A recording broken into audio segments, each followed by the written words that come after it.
Alrighty, sorry for the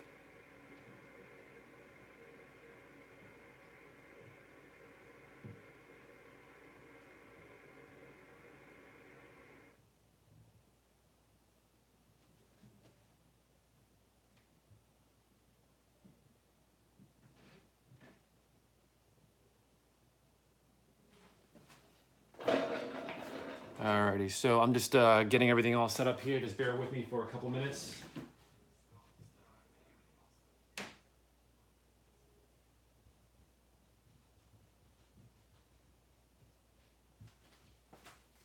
Gonna have to bring a monitor downstairs and then we should be all set.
Alrighty, so just gonna set up the monitor here and all that, and then we should be ready to go.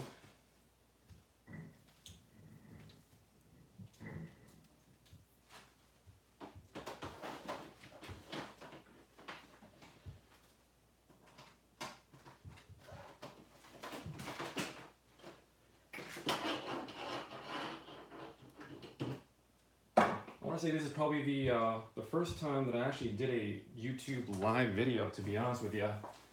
So a lot of things could go wrong. I definitely expect it will.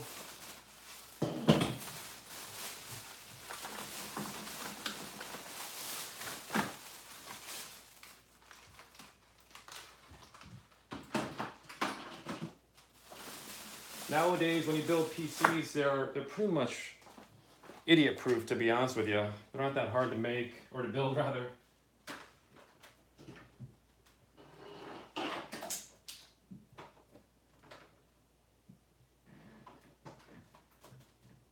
So the very strange thing is, I actually came back from Micro Center, rather, and the same exact motherboard that I got from the favorite Prime store, which is the one that you see right here in front of you, the Asus PRIMEX370-PRO.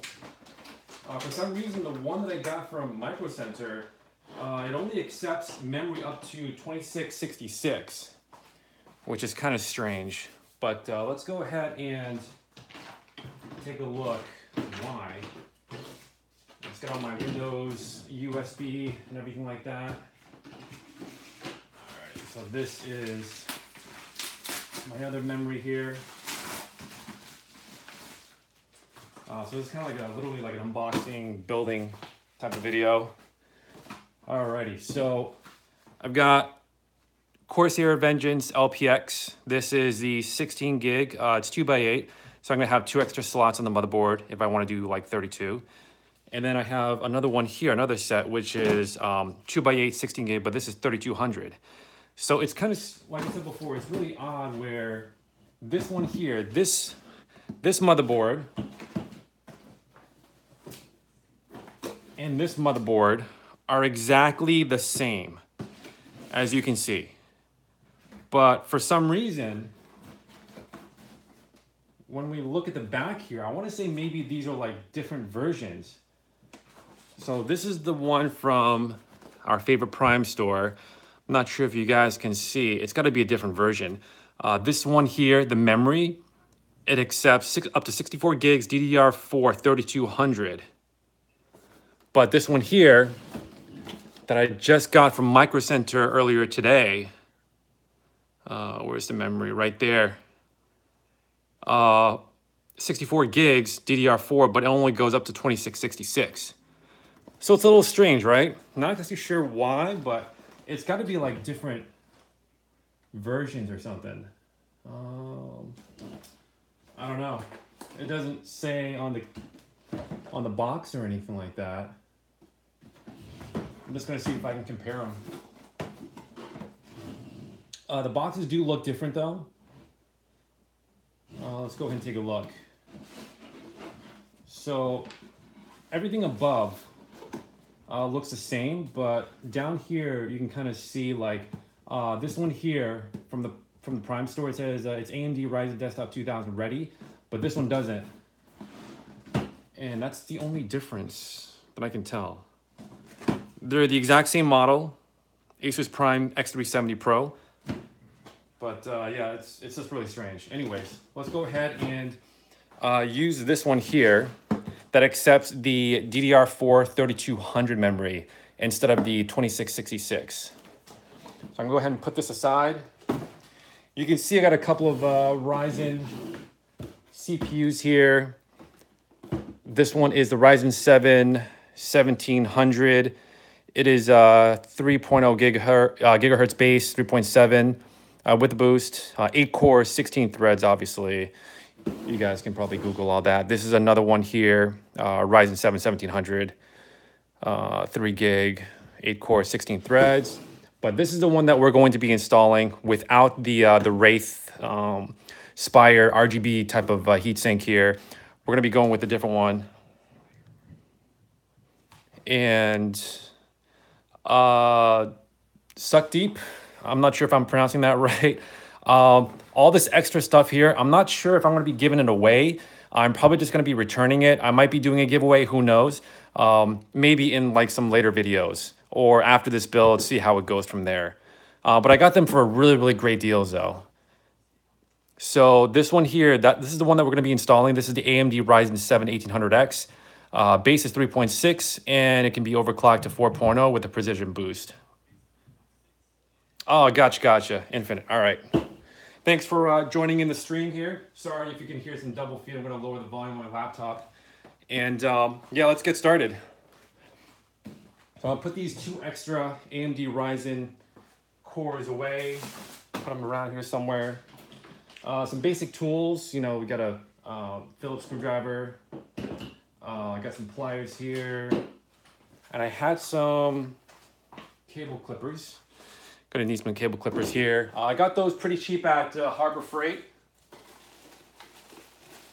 And I'm kind of old school. I love zip ties. Yeah, zip ties for days. You know, these are, I don't know how much I bought these for, but I bought like 500 of them for like, I don't know, a couple bucks. So definitely gonna use those. And we're going to be using, like I said before, the 3200 DDR4 memory. We're going to put the 2666 aside.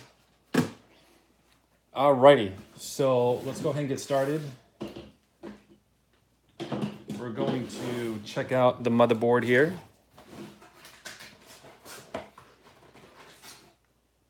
It comes with, I think I remembered, it comes with 4 SATA cables. So there's 2 there. One's a 90-degree angle, which we're not going to use, and another one. So I don't know. We're probably going to use like maybe we're definitely going to use this SSD for the main drive, for the C drive, and then like probably 2 mechanical ones. So what I'll do is I'll just use one cable for now. You get the manual here, obviously. Honestly, I don't know why they still have these DVDs. Who uses a DVD player for all these like, you know, drivers and everything? Everyone gets them all online anyways. You got the SLI.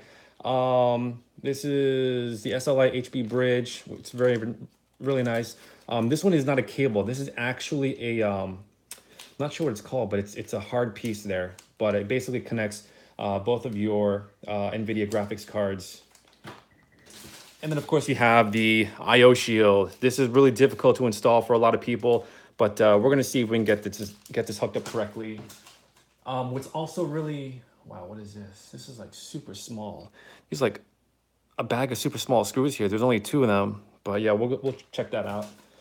Anyways, actually that's probably for the SLI bridge. Who knows, maybe to tighten it up. We're not gonna be doing SLI today. We're just going to be installing my old GTX 1060. And this is the adapter, which is really nice. So basically, when you have all the cables from the case, for example, like the HD light, the ground, the reset, the power button, everything like that, you can take this and then basically hook up all the cables, and then you pop this onto the motherboard itself. So that way you don't have to like reach down into the motherboard where the case is, and then kind of like, you know, use a flashlight and try to like find which, you know, pin and which hole goes to which. So that's really convenient. Let's go ahead and get the motherboard all hooked up here. I apologize for the response. I got the laptop on the left side here, so SLI bridge, thank you. Very nice, GTX 1070. Actually, you know what? Micro Center, they had a crap load of I think it was like a lot of 1070s, 1050s, and 1080s. They had a couple of 1080 Ti's, because of a lot of people doing the cryptocurrency and also data mining. The prices obviously skyrocketed. Anyone who's a gamer now pretty much knows that it's really hard to find a good deal for MSRP on 1080s, especially 1080 Ti's. All right, so let's go ahead and pop out the motherboard here. And you guys can probably tell I'm using a plastic, one of these Costco's like foldable tables, so no metal or anything like that. I do have a carpet below me, but I don't think I'm going to be doing I'm not going to have any static electricity with me. I'm going to like just touch a bunch of metal stuff. I want to touch my motorcycle here. Just going to touch some like metal parts. I'm not even sure if that really helps or not. But anyways, let's go ahead and open up the motherboard. Static electricity, static shield bag. It's been a super long time. It's been a ridiculously long time actually since I built a PC. I think it was like maybe 2 years. It's probably the longest one that I've done. Yeah, I know, it's crazy, right? Like, just like different GTX, you know, like the 1050s. I think the 1050s that I saw, they were like maybe 202 bills, maybe. The 1060s, I didn't see any 1060s, to be honest with you. Actually, correction, I saw 1060s. There were the 3 gigabit versions from EVGA. I can't remember the price on those, but they're, like I said before, 1070s, 1080s. Those were like well in the, you know, $500 for the 3 gig maybe. And then you had like 6 gigs and the 8 gigs for like 800 to like well over, you know, the $1,000 range. Alrighty, so I'll get the SLI bridge out of there. Let's see here, make sure I got all my tools. Don't have a pair of scissors handy, but I'm just gonna use my trusty knife here, pocket knife. Let's go ahead and open up this bag. And like I said before, we're only going to be installing the SSD drive for now. So we're going to put these 3 extra ones, which is really nice, back in the box. And also, I'm going to clean up this table here. So I'm actually going to be using that power supply here. We're going to be using the CoolerMaster 750. This is the 80 plus bronze. 5-year warranty. Yeah. And this one here, I'm probably not going to use. This is the Thermal Take Smart 750. It's also 80 plus bronze. I'm going to put that aside. There's going to be a lot of trash behind me. Alrighty, so a couple things that I need to do. Infinite, what do you think I should do first? The CPU first or the RAM? I want to say probably the RAM first, right? Or maybe the CPU. Well, we can do the RAM first, I guess, right? Start CPU, all right.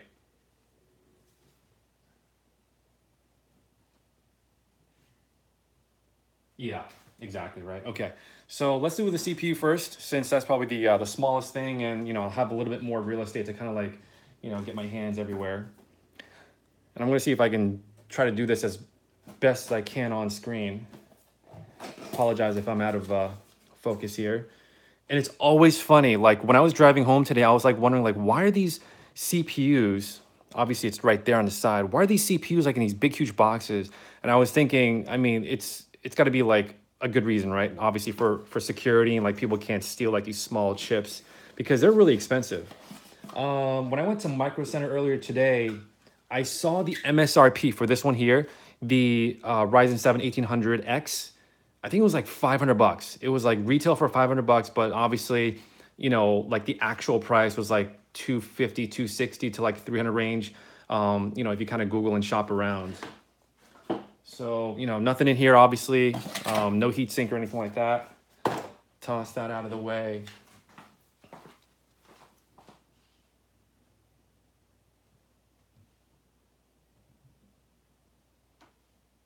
Alrighty, so it's gonna pull up my monitor here for full screen. That way I can see chat and everything like that as well. Okay, so let's go ahead and open up this bad boy. Yeah, because like if the boxing for CPUs was this small and they didn't have it behind glass doors, obviously, these glass cabinets rather, I mean, it's easy to steal them, you know what I mean? A handful would be like well over $1,000. Alrighty, so what we're gonna do is we're gonna lift up the locking mechanism, the locking handle, I guess it is. They give you a nice little sticker there. I think all AMD chips that I bought, they've always had these stickers. I never really use them, to be honest with you. Okay, just gotta be really, really careful so I don't drop it or anything like that. And the arrow on this motherboard is going to be right there. Okay, so it's gonna be my top right. Just gently grab this out of the box. Remember, don't touch the pins or anything like that. You don't have to apply pressure or anything when you put it into the motherboard. Just let it sit in there. It should sit there perfectly. Get the locking handle and then just lock that in place. Boom, done. Alrighty, get all this extra stuff out of the way. Certificate of authenticity, record serial number. That's a very long serial number. I'm gonna pass on that. I've never really done anything when I unboxed CPUs. I just throw everything pretty much like in the garbage. So, alrighty. Let's go with the memory, I guess, right? Okay, so let's go ahead and open this one up here.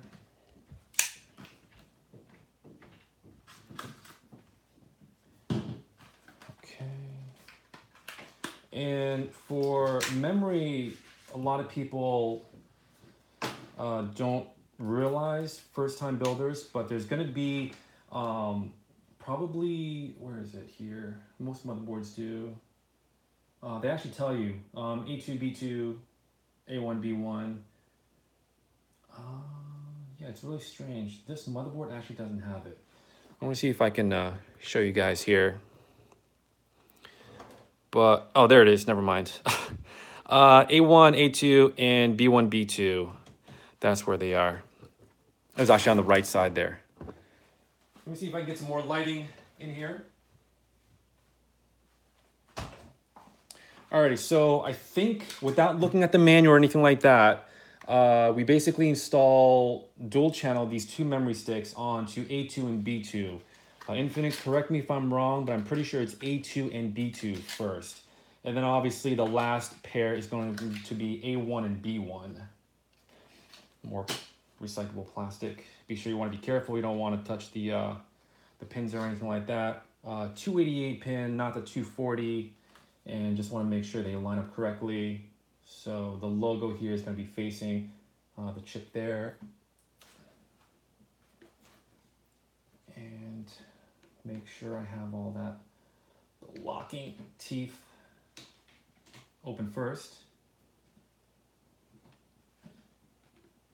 Okay, so for this motherboard, only the right side that's facing the corner is the one that locks in place. So let's go ahead and put our first memory chip in. Make sure you don't bend anything while you're pressing them down. Just go nice and slow. And then apply pressure evenly. And you will hear it click in place. That's when you know you're good to go. Grab the second memory. And try to see if you can place that in there. The same as well. Evenly pressure. If you want to hear that audible click, that means you are good to go. Alrighty, so CPU is good, memory is good. This is for the case, which I'll get around to in a second. Do a little bit more cleanup here. I apologize. User's guide, yeah. So,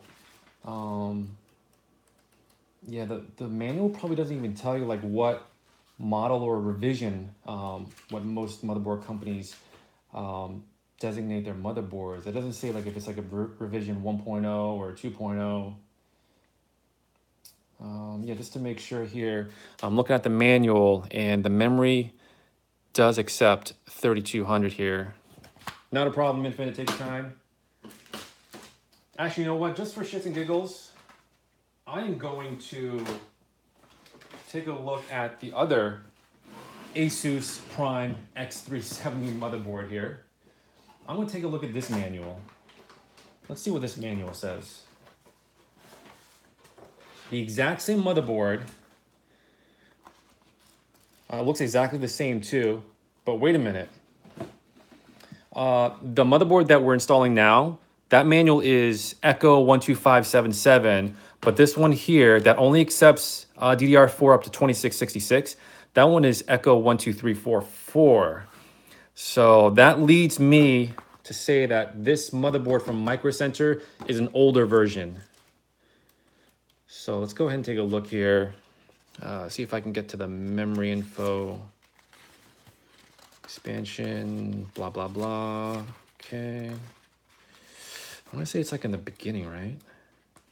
Here we go. This is memory. You install 1, 2, 3, 16. CPU. It's really strange. It doesn't even tell you. Oh, there it is. Okay. So memory. Let's take a look. Okay, memory. Here we go. So yeah, it's really strange. So this manual says that it accepts DDR4 up to 64 gigs, same as the one that we're using now, but it only accepts up to, sorry, this one here for the Ryzen processors, it only accepts up to 2666. So, alrighty. So good to know. Definitely not going to be using this motherboard here. Let's go ahead and put this aside.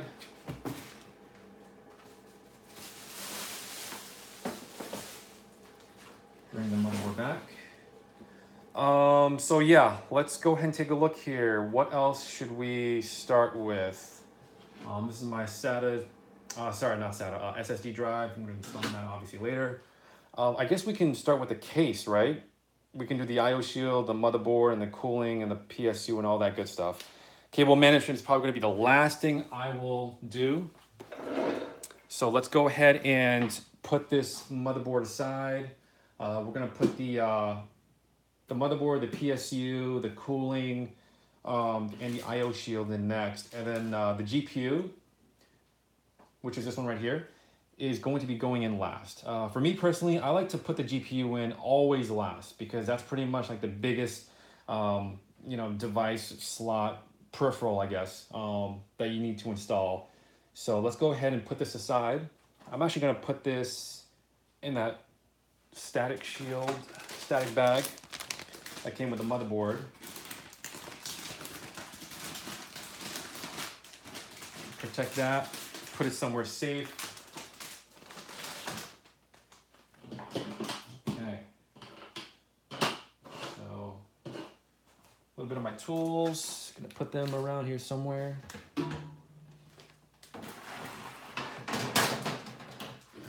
IO shield, manual, SATA cable. Okay, let's go ahead and put this somewhere safe.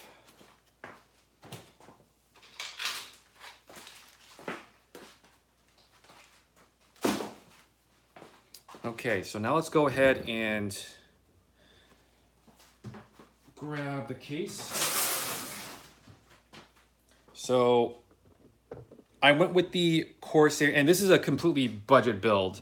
Since I'm not a hardcore gamer, I don't even know why I got the 1800X CPU, because it's $60 more. And I mean, I can overclock it, but I'm not a huge overclocker. And like I said before, I'm not a huge gamer. I'm just going to be running like, desktop stuff, not going to be doing anything heavy. I'll probably stream Fortnite, on Twitch as well. Obviously on the same PC. That's the reason why I wanted to upgrade, because my current PC, which is an AMD FX 8320, it's still an 8-core, not as many threads as the Ryzen 7, but it just cannot handle streaming and also Fortnite at the same time. So anyways, I'm going to open up this Corsair Carbide Series Spec 2. I wanted to get the what is it called? The CoolerMaster Mach 5 or something. It was like a tempered panel glass on the side. It looked really, really nice, but the only downside was that there was not enough area for me to put this huge radiator in there. There was not enough airflow. So I just went with this one here. I think this was like maybe 50, 60 bucks. And then with the rebates, it came down to like maybe like 40 bucks or something like that. It was a shy of 40 bucks. So bear in mind, everything that you see here, it's not like anything fancy or ridiculous. It's, like I said before, a budget build. Trying to save as much money as I can. I'm probably, the only thing that's going to be heavily done on this PC is probably just Fortnite and streaming at the same time. That's the only thing that I built it for. And I think I probably got away with just shy of about 500 bucks, not including the SSD, which is another 100 bucks, and also the GPU, the 1060 6 gig Windforce OC by Gigabyte. I think I paid like a little bit around 300 bucks for that last year. So let's go ahead and see if I can grab the case here.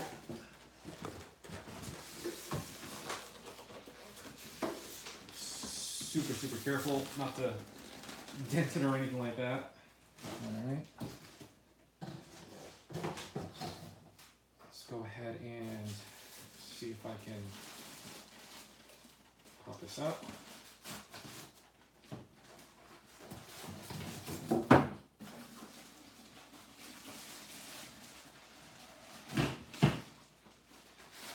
I heard that NZXT actually makes quite a lot of really fancy cases. Corsair, obviously, the Headrunner.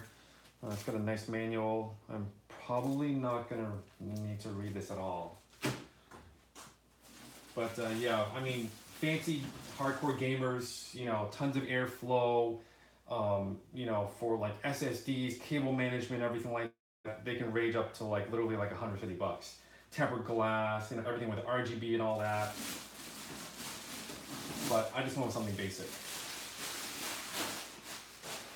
What's really nice about this case is, like I said before, there is plenty of venting here at the top. This is probably where I'm going to be putting the radiator. And it's also got the front panel, yeah, USB 3.0. You have the power button, and you also have the restart here as well.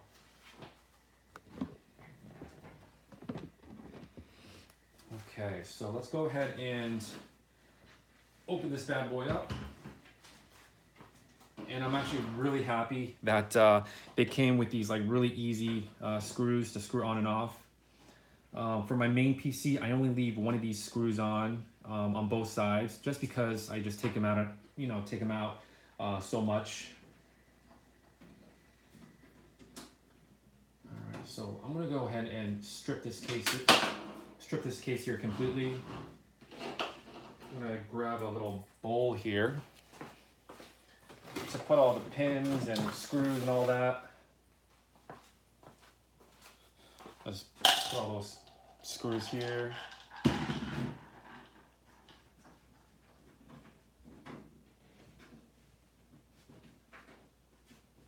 And I think I'm going to be ending the live stream probably like when I got everything all set up. You know, the SSD installed, the Windows installed, probably going to cut it short right there. You know, nothing too fancy. Everyone knows what Windows looks like when you install it anyway, so. Alrighty, so let's go ahead and open this right side panel. You know, it's not tempered glass. Actually, you know what? No, it's not tempered glass. It's just plastic. It's fine. I do have this motherboard that has the, what is it, the Aura Sync. It does have RGB and everything, but, you know, I probably won't even turn that on, to be honest with you. I'll probably turn it off later. Probably get sick of it anyways. All right, get the other side panel away.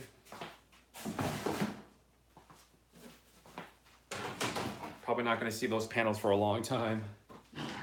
Alrighty, it's got a fan here. This is a standard 120 mil fan. I'm going to do push pull. Wow, these are huge fans too. Are these like 140? I've never used these big fans here, but they look huge. They're like about a 140 or something. Optical drive slots. I'll never use an optical drive anymore. Your mechanical drive slots here, and then you have 2 for your SSDs, which I'm assuming. Let's go ahead and take a look at what's in this box.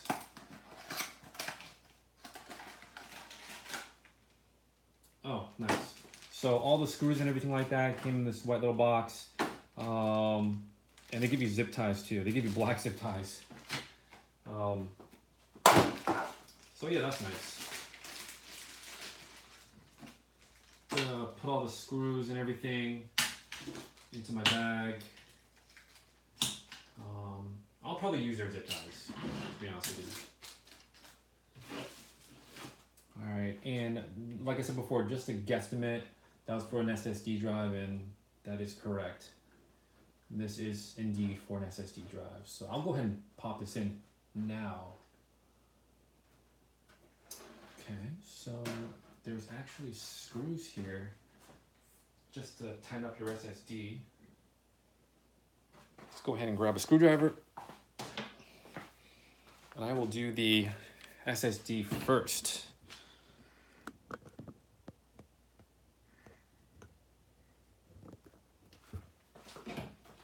Okay, so first time actually seeing a setup with SSD slots.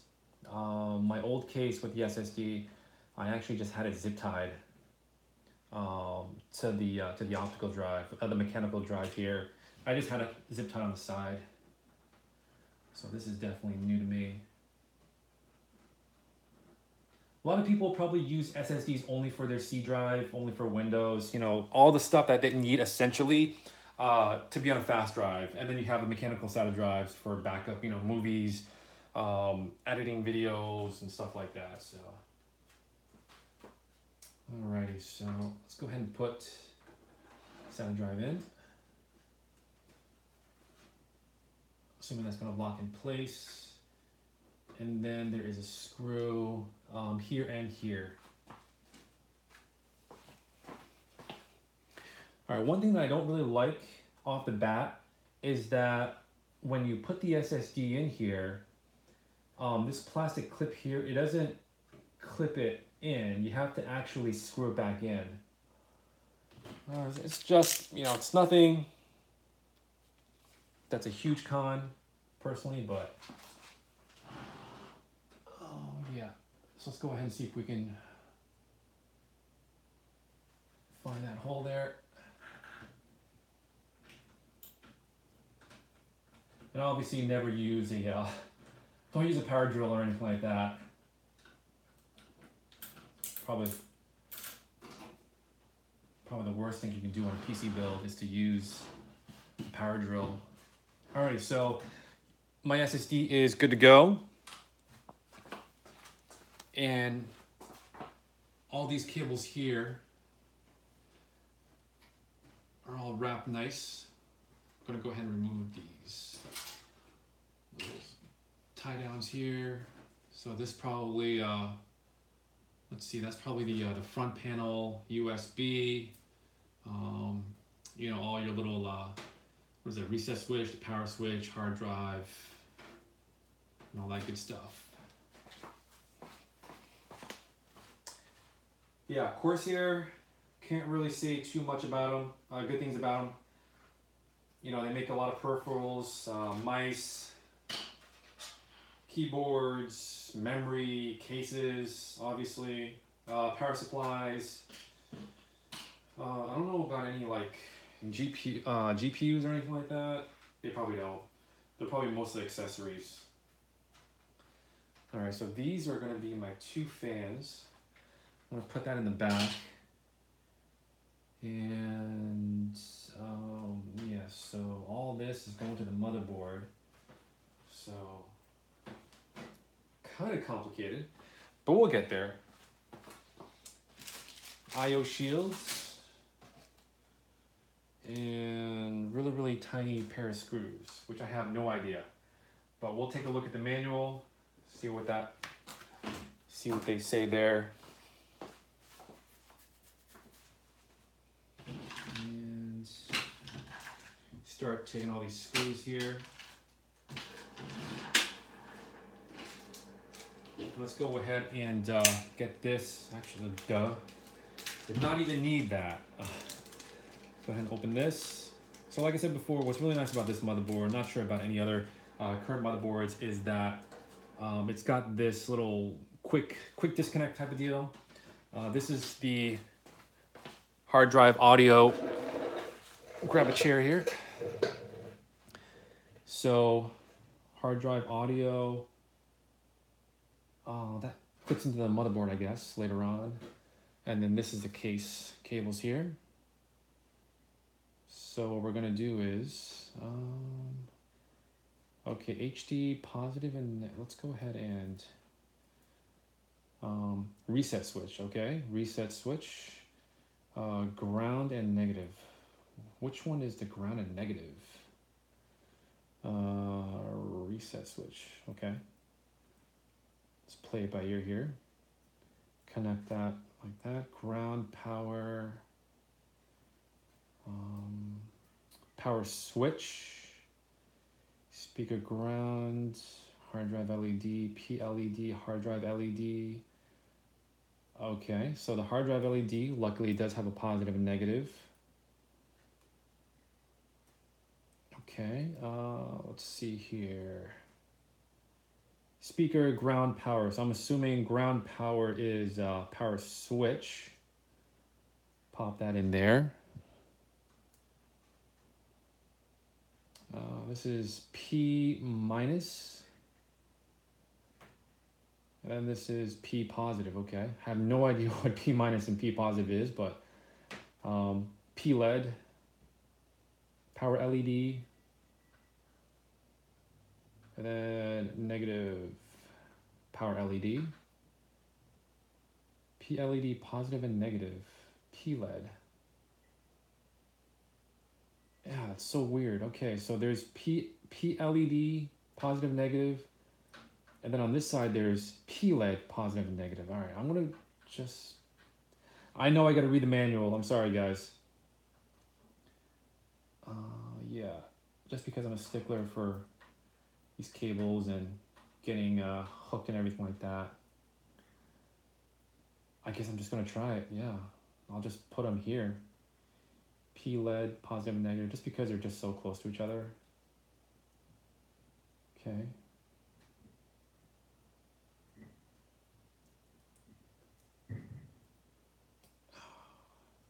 If you guys haven't subscribed yet, be sure to do so.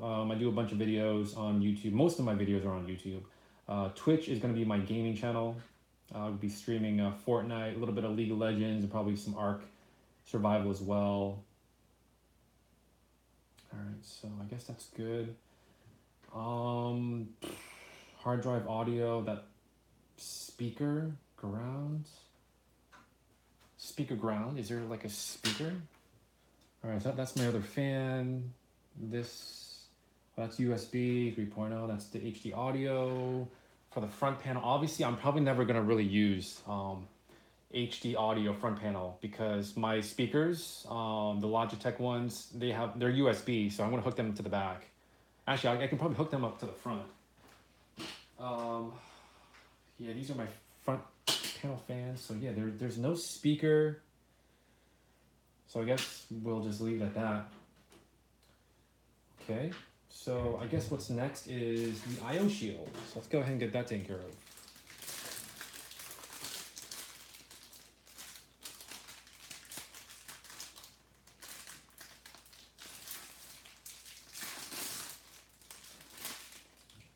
Okay.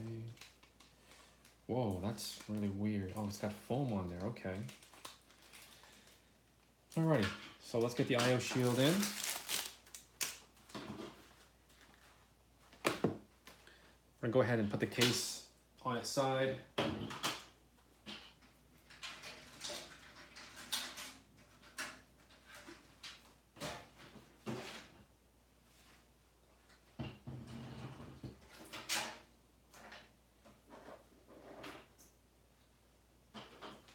Okay, so last I recalled, the PS2 keyboard, the USB is going to be like that. So that's facing outwards. I'm just going to take a wild guess, and this is the way it's going to align here. Best way to do is probably look at the motherboard.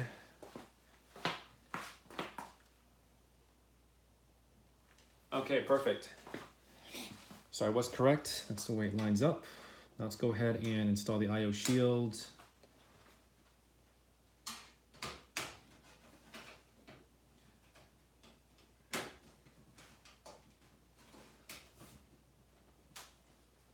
Make sure you don't push it from the center, because that's just going to bend the IO shield, and yeah, that's going to suck. Let's do it from the sides, corners. You can hear that audible click. Lets you know that it snaps in place. All right, that's really nice. This is the first time I've actually seen an IO shield with a little padding in the center. So that's pretty cool. And there we go. IO shield is done. These red thingies. Oh, nice. Let's go ahead and put this case back up. And like I said before, what's really nice about this is that they use like these quick thumb screws here. They're in there pretty tight, so let's go ahead and unscrew a couple of these. Yeah, these were definitely not hand tightened. They were like really tight. Just gonna loosen them up a little bit, then hand tighten them. To make them easier. Okay. So yeah, these hand screws, man, are definitely a lot easier than you know, oh, where's the screwdriver, and I gotta find that. So just a basic slots here. Make sure put that back in place. Hand tighten everything, and then start installing the card, and put the capture card in there as well. Okay. Alrighty, so I do have a, I think this is a blue 120 mil thermal take. I am actually going to, yeah, I'm going to hold off on installing this blue one here. I'm just going to use everything stock, see if it runs, boots up, and all that good stuff. Okay, so motherboard and then the PSU, I'm guessing. We can do the PSU.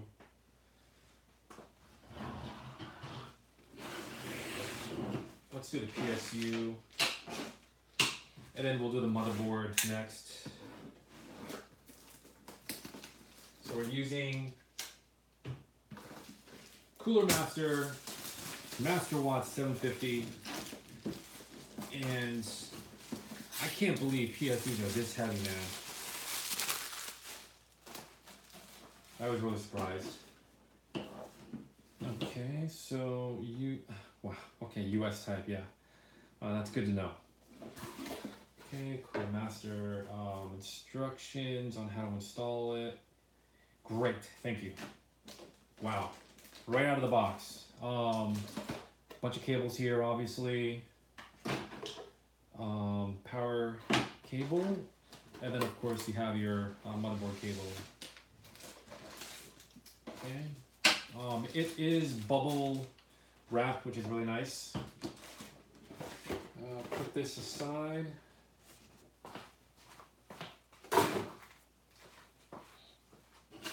Let's take a look here. So these are the screws. They're going to be going on to the case. Oh my god, these little baggies. They take forever to open. Okay.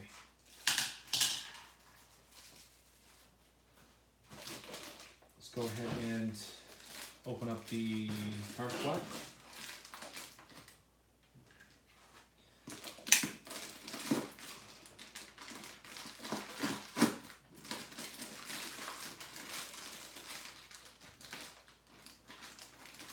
I should probably be using a pair of scissors instead of a pocket knife. I'm just so used to using a pocket knife. Okay, that's out of the way.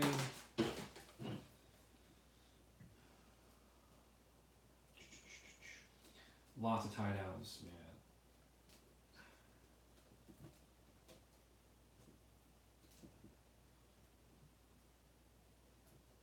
man. Okay, finally. Tie downs for days, man. This actually is not a big power supply. Nice and fancy, everything's all black. 80 plus gold, as I mentioned before. What's really nice about these fancy power supplies, these are a lot better than the ones that I'm actually used to, is that you can just plug in whatever you need in here. Alright, so let's go ahead and get this hooked up. Let's take a look. So this goes on the outside. The fan goes on the bottom, naturally, right? Okay.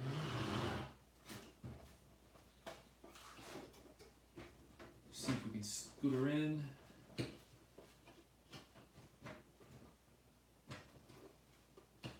One, two, three, and 4 slots. All right. I would love to use a power drill, but I'm not gonna do it.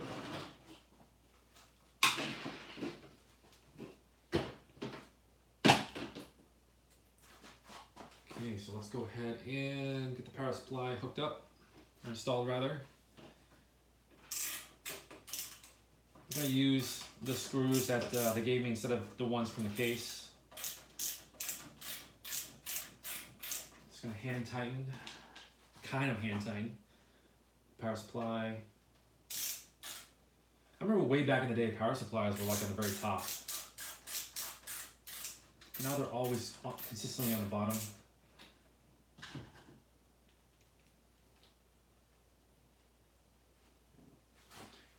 There's one right there.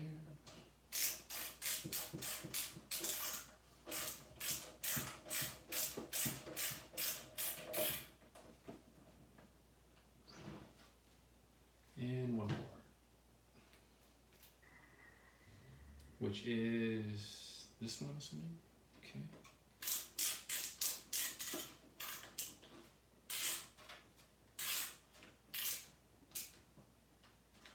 Okay, and they have like these little holes here. I'm not exactly sure what that's about. I guess you can put like some tubing or like extra cables in and out here, make life a little bit more easier. This is the rear fan. I'll take that tie down away. Alrighty, so everything's looking good.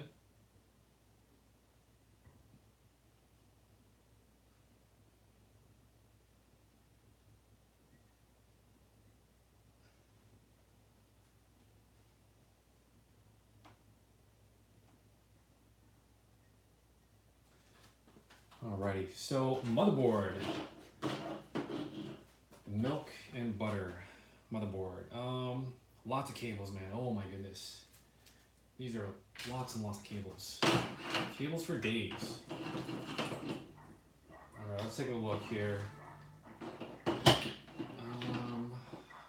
Okay, so we're probably only gonna need one of these. 1, 2, 3, 4. That's gonna be plenty. So we're only going to be using one of those.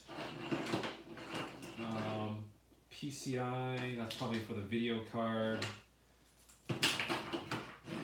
This is more cables for like SSD and SATA. Not going to need that. This one, PCI Express, that's probably, yeah, this is for the GPU. And I think that's it. I don't think I need anything else. More power. Floppy, man. I don't know why they have. This has got to be for a floppy, right? Floppy drive. I guess they'll never die out. This is probably for the second GPU here, which we will not need to use because, like I said before, we're not doing SLI, not anytime soon at least. So cable management is going to look real nice.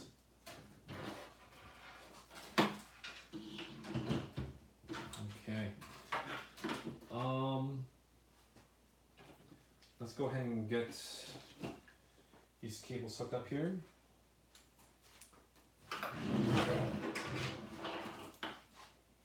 So this plugs right in to the power supply. I will choose the one closest to where all the other cables are. That snaps in place, which is really good. Plenty of length here. Good job, the Corsair. And then this is to the GPU. So pretty idiot proof. I'm gonna put that, like I said before, closest to where all the other cables are. Hear that audible click, good to go. And let's take a look here. So cable management, man, is probably gonna be the toughest here. So this is to the motherboard. This is huge. I don't want it to really like stick out here. So yeah, let's go ahead to the motherboard. Let's get that installed first, or next rather, and then we'll go with everything else.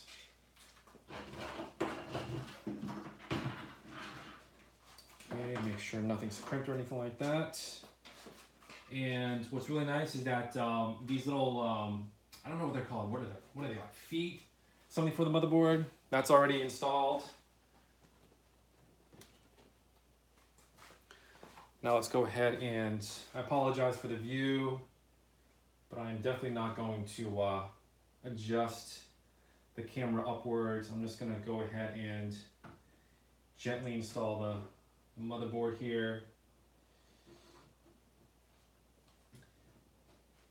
Definitely make sure you don't touch any of the PCBs or circuits or anything like that. Okay, I'll line up the I/O shield. And check out where all your screws are going to go. Make sure they align up good.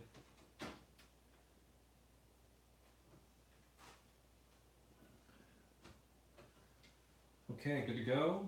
Now we're just going to go ahead and screw in the motherboard. I'm assuming it's this one of these bags. I'm going to guess it's this bag here.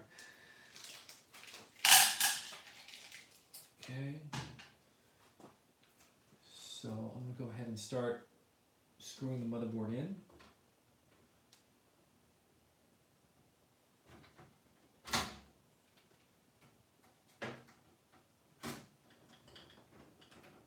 Hopefully I am using the right screws. Is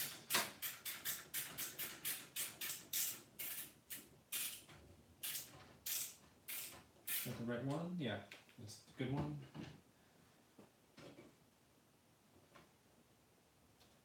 Okay, there's one over there.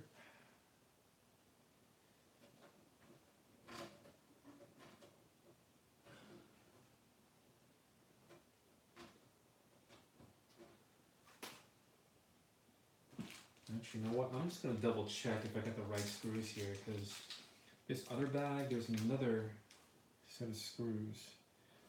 And that width is a lot thicker, so I'm just going to give it a shot here, see if it's actually this screw.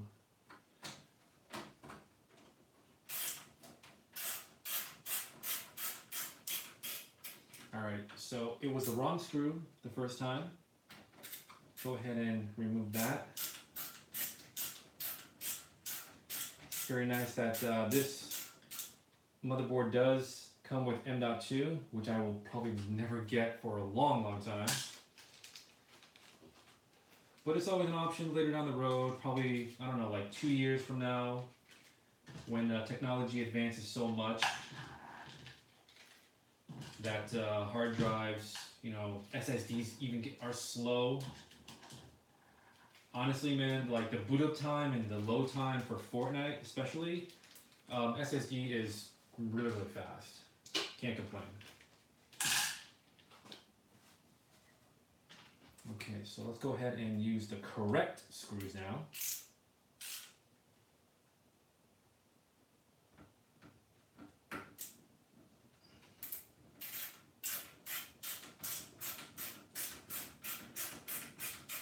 Just go ahead and hand tighten those screws in for now. Make sure got all the right ones on the feet. I think all the feet, corner of feet at least, should have, I don't know what they're called. You know, you put the screws in there. I know that much.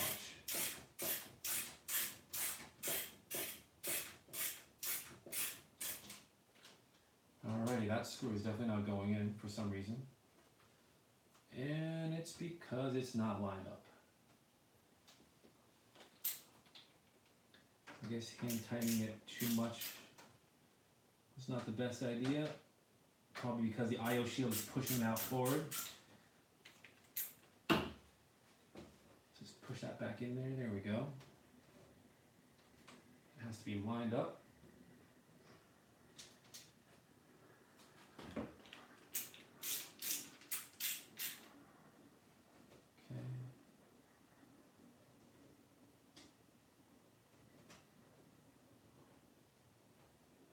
And sometimes using one of these screwdrivers is probably not the best thing to do, because it does need friction to lock in place, and like if you're going the opposite direction, it's definitely not going to tighten at all. So just go with your super basic screwdriver. That's what I'm going to do. That screw there did not go in, so I'm going to go ahead and just use a regular screwdriver.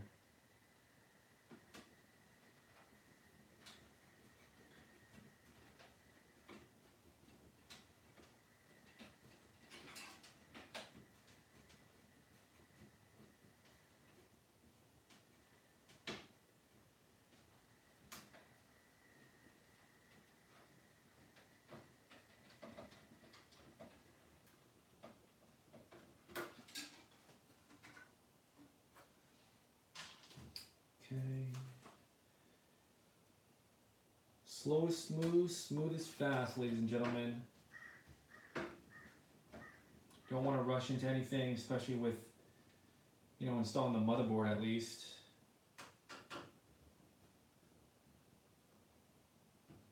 Start hand tightening some of the screws. Got most of them already installed.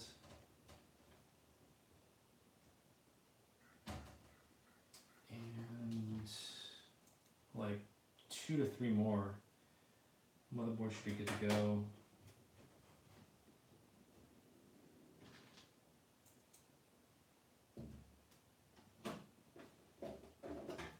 The screws in the very top are always a pain in the butt for me because, you know, the case where it's flared out always gets me. Alrighty, and oh no, that screw there is stuck in the corner. Oh, there we go. What's also really good is magnetic screwdrivers. Okay, apologize if you see my elbow there. Alright, let's get that last screw, or second to last, in there. You definitely want to get all the screws on all the corners good to go. For added value, I'm going to screw in all of them into the motherboard. Usually I only do the 4, one on each corner instead of the ones in the center, and also the ones on the sides. Because I know I'm probably most likely not going to be taking out the motherboard from the case anytime soon. And just because I was just lazy back in the day. Alrighty, so motherboard successfully installed. Next step is plugging everything in, and then going to be installing the liquid cooler. And actually my main PC, I bought one of these splitters here because I wanted to use extra fans, and I think it's the Gigabit, I don't know what it is, I forgot. It's the Gigabit, yeah, I forgot what motherboard I'm using now, but it only had 2 computer fan ports. So I want to say this one has a lot more. I don't even have to deal with this. So I don't have to use a splitter. Just off the bat, from naked eye view, I see there's 1, 2, 3, 4, 5, and 6. There's plenty. There's 3 fans here, and then there's probably gonna be 2 on the liquid cooling. So yeah, I got one extra slot free. So anyways, let's go ahead and plug in the PSU here. Yeah, I guess we can do the PSU, right? That would be next. Let's take a look here. This is the graphics card. And this is computer. This is motherboard. Let's go ahead and pop in that way. They really only go one way. I mean, it's kind of, like I said before, it's kind of idiot-proof to really, to get this wrong. So, you know what? We have to do cable management here. Alright, so I'm going to be pulling and bringing the case up and down.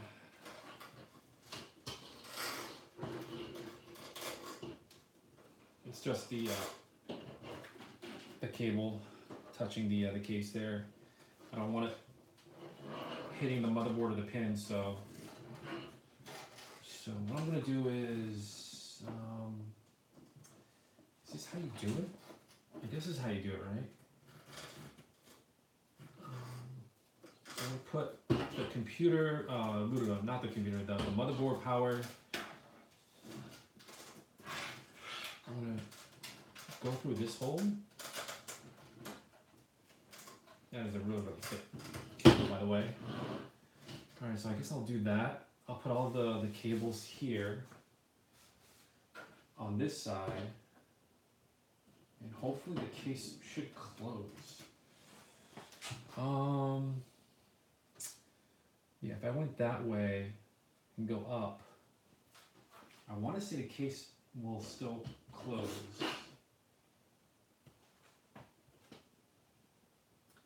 So this one here, these cables are probably going to go downwards. Go ahead and take those cables out for now. And then this is the computer. And that goes up top there, I want to see, right? Yeah, 4. Okay, so this one here, I'm gonna go to this one here, let's form it. Alrighty, so this is gonna get tricky because the power supply, not the power supply, the radiator is gonna go up top there. So this is gonna be interesting. Alright, so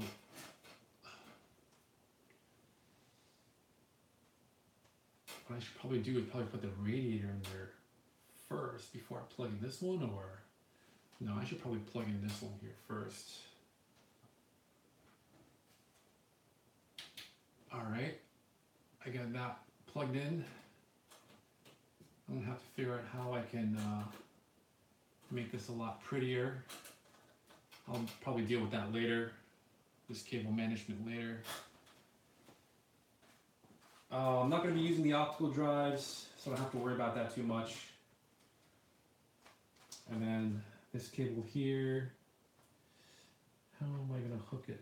Hook this one up here. I guess I'm going to go through it like this. So this is going to go like this. So is that going to work? I guess this will work, right? Like that. It's not going to be too ugly or not going to be too bad.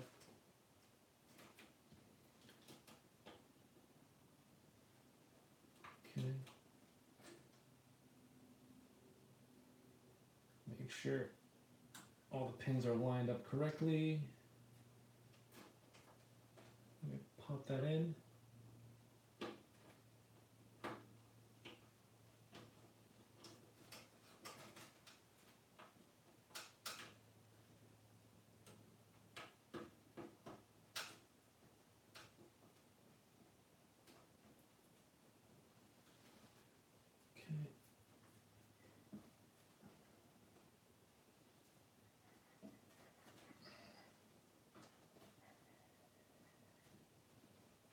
So this one is getting a little bit more difficult here.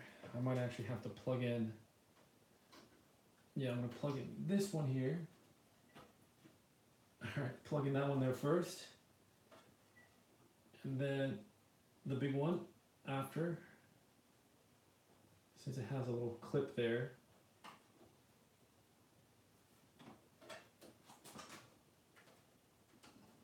Apologize if I'm taking way too much time here.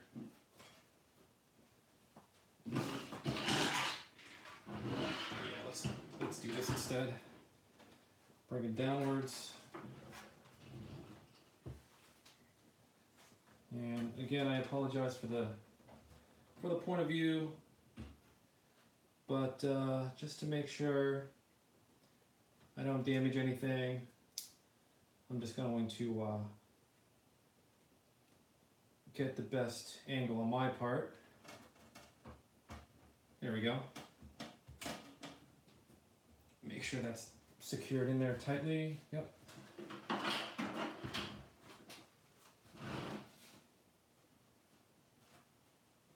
Okay, good to go.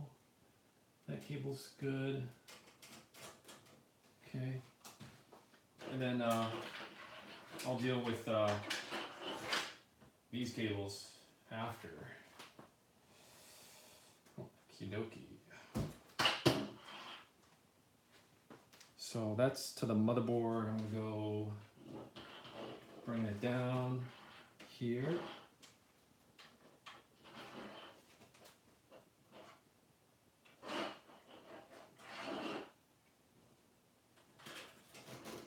Gonna slide this all the way down like that. Okay, so let's figure out how this panel goes. So hard drive, LED, and reset are at the bottom. Hard drive LED reset. Okay, so the hard drive is here. Yep, that's the reset. Okay, that's the PLED. Okay, so it's gonna go like this, and then we just plug it right in. There's really only one way for it to go as well. Boom, done. Honestly, I don't know if I like having this adapter there. I mean, it's probably just easier just to plug it in directly, but I don't know. We'll just play with it. We'll just, we'll just use it as is. Cable management is probably going to be the last thing that I'm going to do. I'll just leave it at that. And wow, I can't believe this live stream is already 71 minutes in. But I'm taking my sweet, sweet time. I apologize again. Okay, so this is for the GPU, which is going to be last. And then this is the power cable. Okay, so I'm going to have a couple mechanical drives, my SATA drives here. I'll probably put 2 in. And then this one, I guess. Let's take a look here. How are we going to do this? I guess we can... I'll cram these in here for now. And then I'm just going to put the end one here on the SSD. Make sure you line it up perfectly. And again, there's only really one way you can install it. You definitely don't want to do it at an angle. You don't want to snap. You don't want to snap anything off.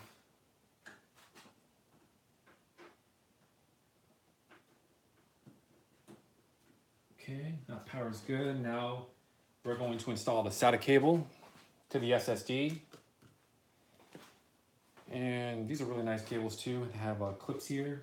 Probably hear an audible click here soon. Okay. And then this one here goes over there. So how would I do this?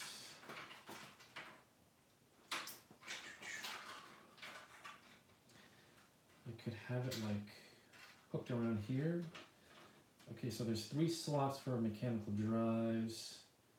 I'm probably gonna have these cables here on the top, or maybe on the, I'll have them on the top. So I'm gonna snake this one over here. Okay, so SATA 6 gig, 1, 2, 3, 4. So, okay. So now it's time to take a look at the manual. I'm kind of stickler for where I'm going to be putting the hard drives. So I'm just going to double check the manual here and see where is the SATA 1. Expansion slots, thanks, don't need that. Oh, RGB header, okay. I'm gonna need that a little bit later on. Okay, so SATA. These SATA, I guess it doesn't really matter, but SATA, okay.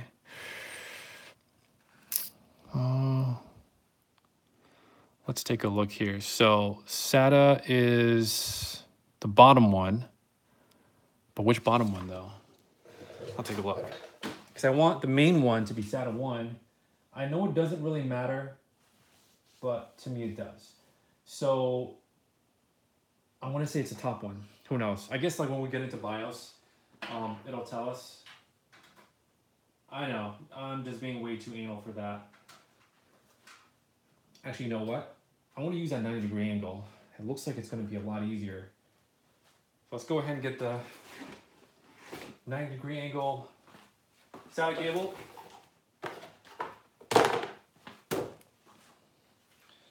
So 90-degree angles generally are going to go to the SSD, and then you want to have the straight going into the motherboard itself. I'm not sure if that's like normal or not, but for me, I just prefer doing it that way. Okay, so I'm going to have that installed there, and then that's going to loop around. Okay. I know I don't have to worry about doing all these cables now, but Audible click, good to go. And then, so the L is downwards. I'm just gonna take a wild guess and say that it's gonna be the top one. So, I don't know, man. I'm just gonna like, you know what? I'm just gonna like loop it around here. I'm just gonna hide it on this corner. So pull this cord out here. Really, really tight, brand new, fresh cables. Okay. SSD main drive in. I'll just zip tie this later on. I'll probably use the black fancy zip ties they have. So the SSD is good to go. PSU, the RAM, CPU. What we need to do next is going to be the liquid cooling and then the graphics card, right? I think that's all we have. Okay, so I want to say we're like probably like 60% done, and then I gotta look at the manual, see where all these fan connectors go. This one's a 3-pin, and then the two in the front are also 3-pin. And then yeah, I want to say like we're pretty much almost majority of it halfway there. We got these cables here, the front panel cable. I don't know. I guess I'm gonna put this one. Oh, okay. So this is the hard drive audio. Hard drive audio. Where does the hard drive audio go?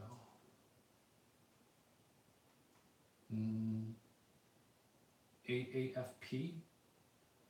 I'm just gonna take a stupid wild guess. It's there because that's the only one that is 10-pin, but there's one missing. Do I need the hard drive audio? I don't think I do, but you know what? Let's just take a look at the manual. Manual as always. Yeah. Front panel connector. Okay, so let's do the front panel connector because that's the easiest one. Front panel connector is literally right there. So I'm just gonna go ahead and put that over here. Probably not gonna use the front panel, but you never know. Okay, just gonna, like I said before, just gonna cable management this a little bit, and that's just gonna snap in place, good to go. All right, that HD audio cable, man. Let's figure that one out. Okay, computer fan, front panel audio connector, HD audio. Wait, HD audio, was that it? Yeah, HD audio. Okay, so this is the front panel audio, which I'm not gonna use, but I might as well just connect it. All right, so I might as well use it. Let's take a look here. I'm gonna use this grommet here just because it's the easiest one.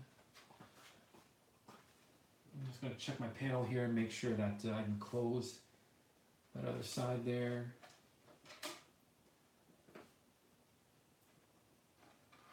All right. HD audio, good to go. Front panel audio, which I will never use. I got it hooked up. All right.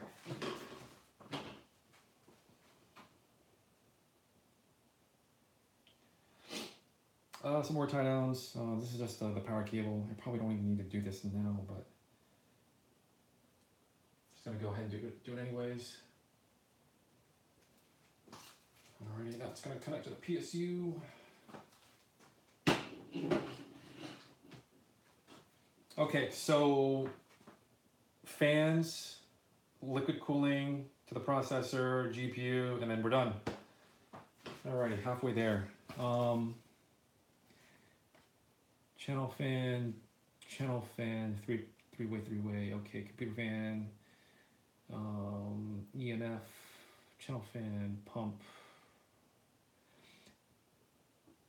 The computer fan connects to support the computer fan, connect the fan to your water cooling. Okay. So this is going to be the tough part, which is going to be the liquid cooler.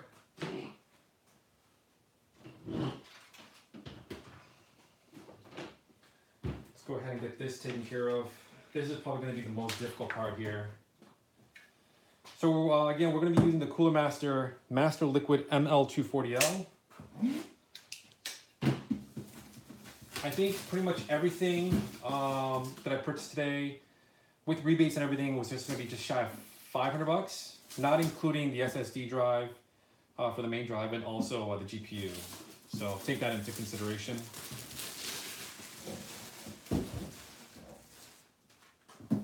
Okay.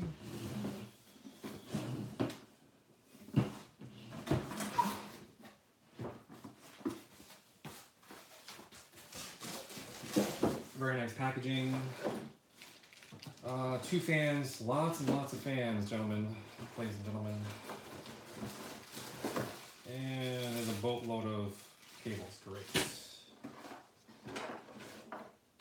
Silica bags here. This is going to be computer fan. Okay. Does it have thermal paste?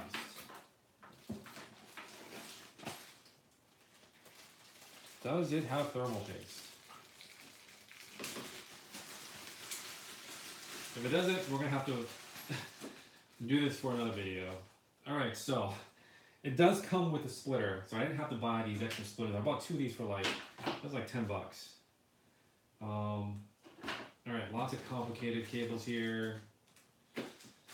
Oh boy. All right, this is where I'm gonna need to use the manual. Okay. They did come with thermal paste, thermal compound rather. Intel LGA 2011, we're not gonna use this, so I'm gonna put this in the box. This one has no label on it. I'm gonna take a stupid wild guess. This is gonna be the one I'm gonna be using, which is the AMD brackets. Warranty, great. Garbage. Now let's go ahead and take a look at, whoa, this thing freaking folds out. Okay, so Intel and AMD, all these steps here. Let's just get right to it, I guess, right? Lots of screws, lots of screws.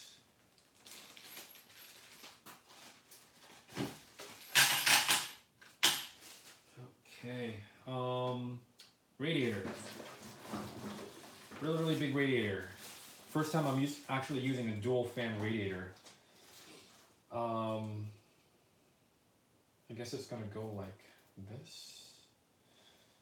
Honestly, I don't even know how, you know what? Let's take a look. Is there a specific orientation where the CoolerMaster, okay, so the CoolerMaster logo goes towards the outside. Goes towards the outside, goes towards the top of the motherboard. So the CoolerMaster goes like this. How does it keep that bag on? So the CoolerMaster goes like this. And that's what it's saying. I don't know if it really needs to, or... So let's go to the side where the I/O shield is. Alright, so that's the way that they have it oriented. So I'm just gonna stick with however they have it. And then I'm just gonna like see if I can like slide this thing for now. Alright, I'll probably have to take those 2 cables out. So if I do it like this, that'll work. Or like something like this. If I do it like this, that's gonna be too complicated. So yeah, my best bet is to literally do it, hold it like this. That's the best way to do it. Okay. So, my mistake, I'm gonna have to unplug the cables from the motherboard temporarily. get the radiator in there first, then plug those in.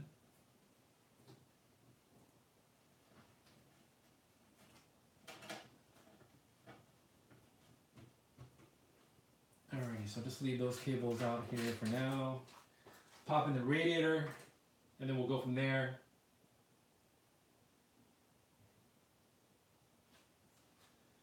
Okay, so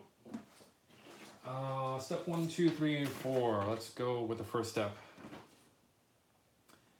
So we're going to be doing push-pull. Oh, okay, so I'm gonna have to like figure out which direction am I gonna be going into. So that's gonna be sucking air in. Should I be sucking air in? Should I do push only? Or should I do pull? Or should I do push and pull? I've got 2 fans here. I've got enough fans where I can hook them up, but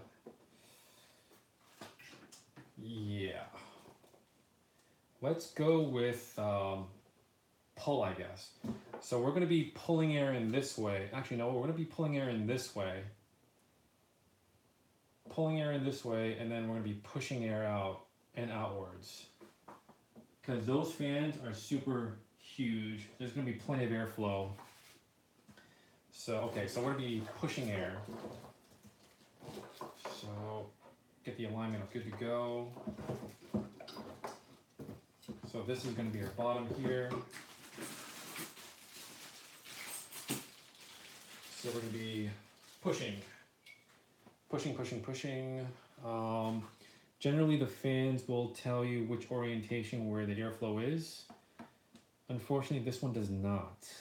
Okay. That kind of sucks. Look at the manual. For the thermal take fans, they do tell you which direction. Just saying. Okay, so these fans do not tell you.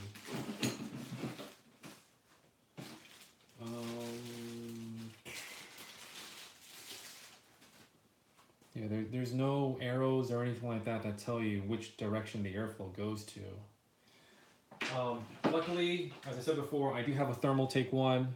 So this side here where the labeling is, like this for example, it is blowing air towards you guys. So I'm just gonna take a stupid wild guess that it's all universal. So that's pushing air. So like I said before, I'm going to be pushing air. So this is going inwards. This one's pushing air in. And then that was pulling. No, that's pushing. These 2 front ones are pulling. And then this is going to be pushing. So I'm going to be blowing air outwards. Actually, you know what? Let's go the other direction. I'm going to be... Yeah, I'm sorry, getting all confused here. Let's take a look at how they do this. So that's going to be on the inwards. We're sucking air in. So I want them like this. Okay. So this orientation. Wow, there's a lot of cables here, man. Tons and tons of cables. A lot of bags too. Let's get some of these bags out of the way. Okay. That's good.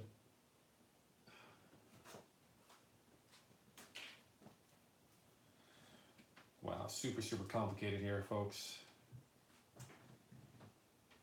Okay, so this one. This one here, how does this connect? How do these even connect? Oh, pins, yeah, okay. Duh. So yeah, they have like a bunch of pins here.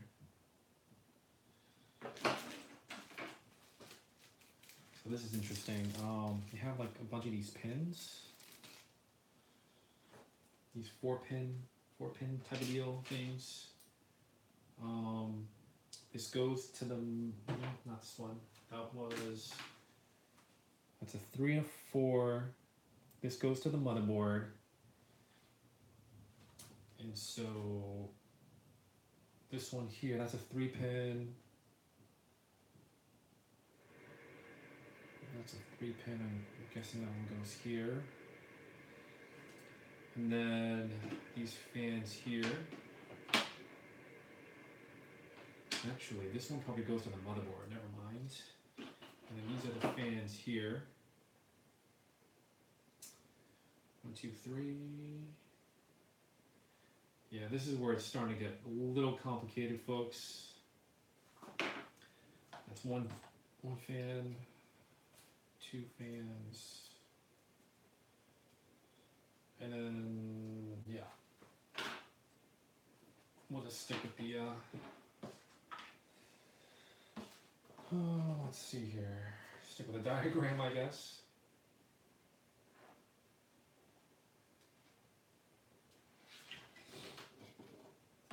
Okay, so if I do it like that, that's going to be on the right side.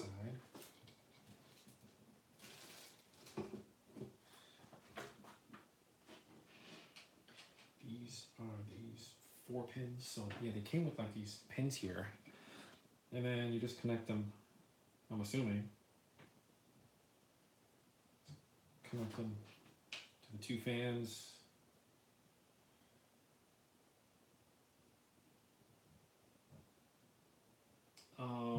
Oh, you know what? These might be the RGB things. Yeah, this is the RGB thingy. I know, guys. I gotta like read the instructions. I'm sorry. Anyways, all right. Lots and lots of stuff here.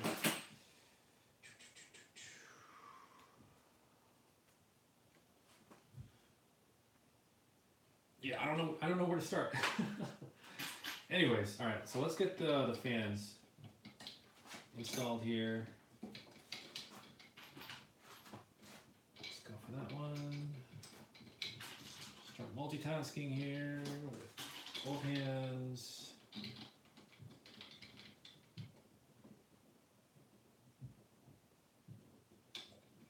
All right, so I'm just gonna go ahead and hand tighten these for now. And I'm gonna have the cables. Actually, you know what? Oh man. So that one's going downwards. This is gonna be towards the motherboard. Yeah, I think we can make it work.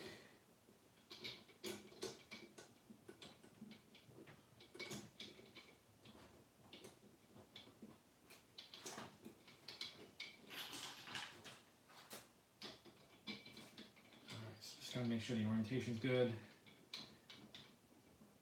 Definitely did not expect this build was going to be this long, and definitely did not expect to do it live either.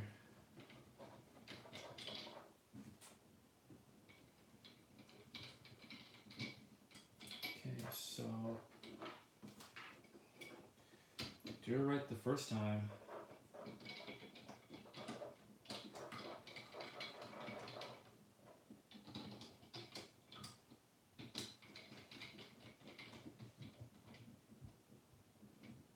Everything's like really easy to use for these screws, because everything's like,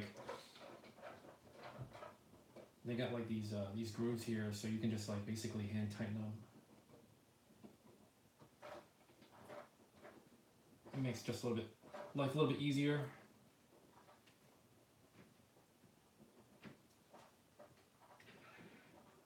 Okay, so that's good to go. So this is, like I said before, probably RGB. Oh wow, please don't tell me like there's a specific way. Okay. So there's 3 here. Okay, so there's an arrow here. Not sure if you guys can see that, but there's an arrow on the connectors here for the RGB. you just want to line up the arrows. Apologize if you guys can't see that. Let's take a look here. So RGB for the whatchamacallit, for the CPU is good. I'm gonna assume the fans connected this here. Oh wow, this is so crazy. First time doing RGB build too. All right, so that's all the cables hooked up. It's kind of crazy, to be honest with you.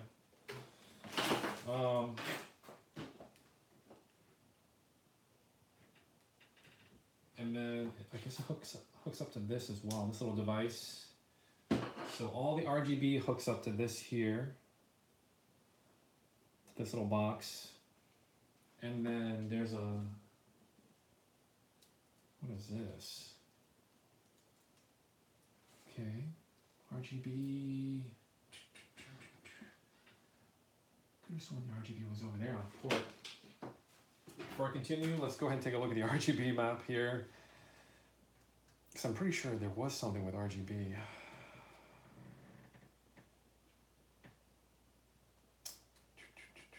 I'm just taking a look at the map here, the manual rather. RGB headers, okay. So 4-pin, 12 volt, okay. So that is that one right there. That heatsink right over there. So there's 3. No, it's that pin over there. Okay. GRB is what it's called. That's a 12 volt. Okay. So this connects directly into it. Okay. So I don't even. Oh no. Okay. So this is the remote to it. Okay, so this is the remote to it. So the remote's actually going to be going onto the motherboard itself. Is this right? All right, I'm definitely getting way too ahead of myself here. Okay, so this hooks up to the power supply. Wow, guys, this is way too complicated now. Really, really complicated. Oh, wait a minute. Instead of using this remote, I guess I can, you know what, I'm gonna hook it up to the motherboard for now. So that hooks up to the motherboard. Okay. Let's hook that up to the motherboard and go from there. Because I think I can control everything via that way. Okay, so I got the fans installed. Now I gotta hook up the radiator to the case. So let's go ahead and get that done. Just kind of scoot everything over.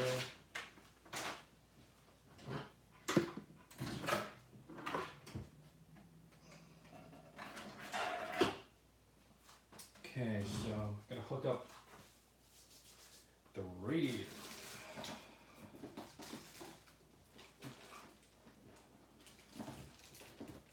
So this is the way it's going to be oriented, like that. Okay, that's good. I can deal with that. Now these screws are going to go here. Those screws are going to go there. And I'm going to be using these flat screws that they provided with us.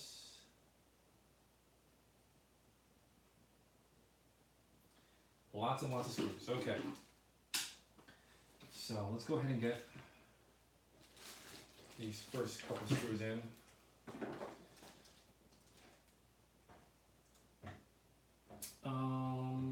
Yeah, we should be okay, right? Just gently.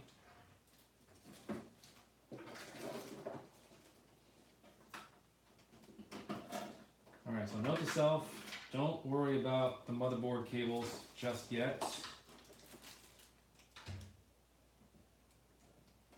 And like I said before, the liquid cooling, I could have probably went with one fan instead of a dual fan setup, but since I'm going to be overclocking, I just wanted to get some extra cooling just to be on the safe side.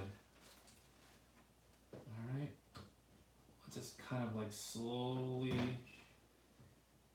scoot that in there. Okay.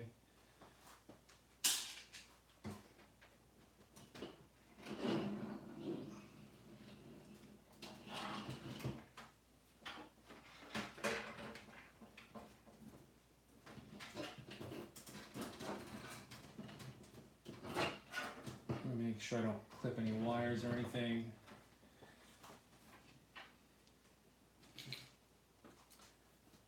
Okay, so let's go ahead and install the actual radiator to the case now.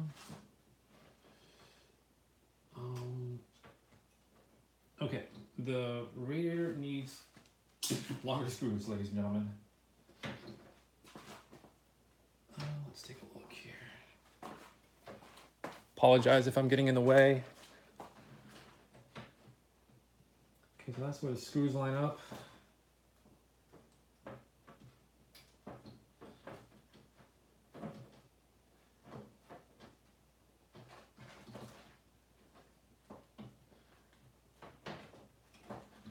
Actually, what are these bolts here? Can I take these pins out? Oh, okay. All right. I think if I remove those pins, yeah, so let's take a look here. What are these little pins here on the case? Do they actually go into, interesting. Very, very interesting. All right, so this case here has like these 4 pins. Not sure what they're supposed to do, but they're definitely hindering me from installing the radiator. So I'm gonna go ahead and take those out. Maybe I can use them. I'm not 100% sure, but yeah, they're definitely not needed right now.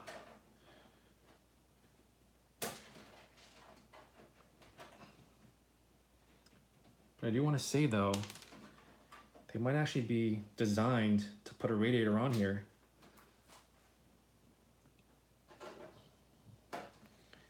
So we might actually use those. I'm just gonna pop them out for now.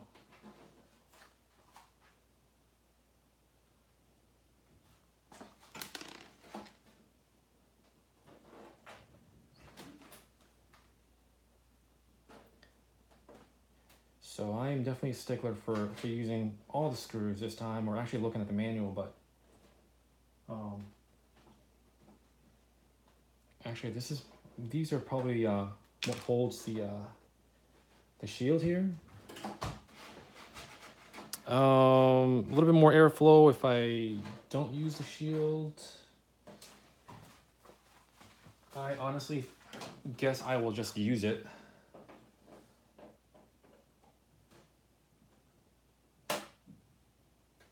All right, there we go. Pop that one out. So let's take a look here. Should I or should I not use this shield? I mean, it's a lot less airflow. You know what? I'm just gonna get rid of this. Just use the original shield. Okay, so what was I doing here? All these cables and pins and everything like that got me a little distracted. Okay, so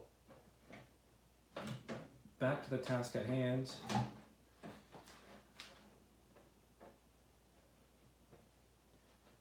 Okay, so I don't know if this is for this, but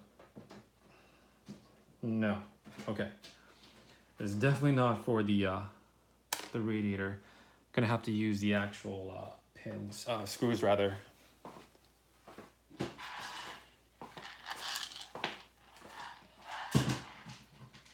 Okay. Let's go ahead and get the first couple in. Hand tie them in.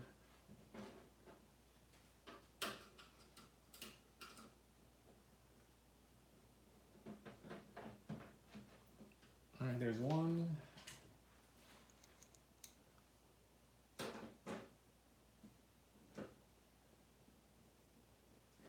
There's number two. Just line all the holes up.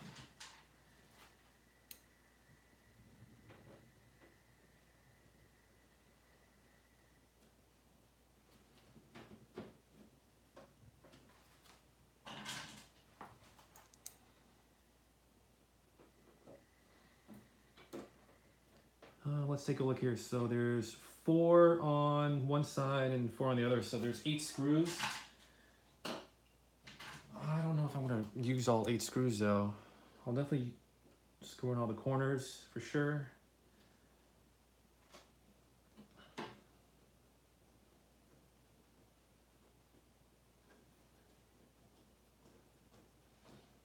right, I'm just gonna hand tighten them now. Looks pretty secure, good to go. All the cables are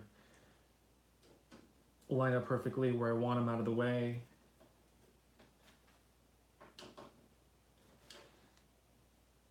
Okay.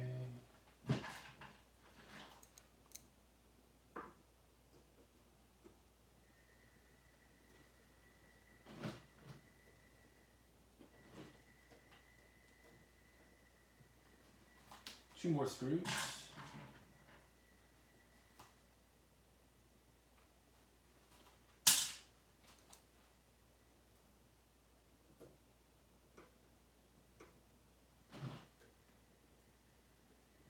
And then the radiator is going to be fully installed.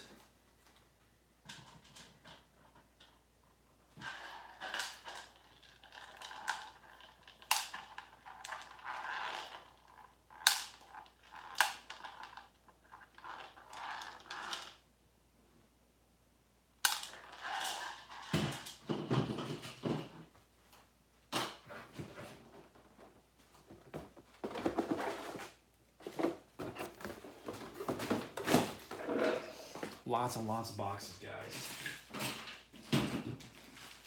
Alrighty, so we are pretty much almost there.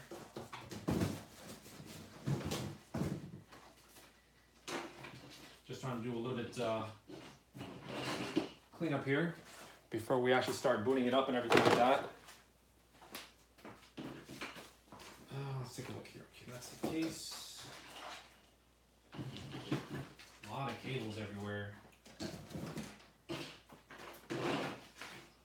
Instruction manual. Probably don't even need the one for the case, right? Yeah. Put that aside.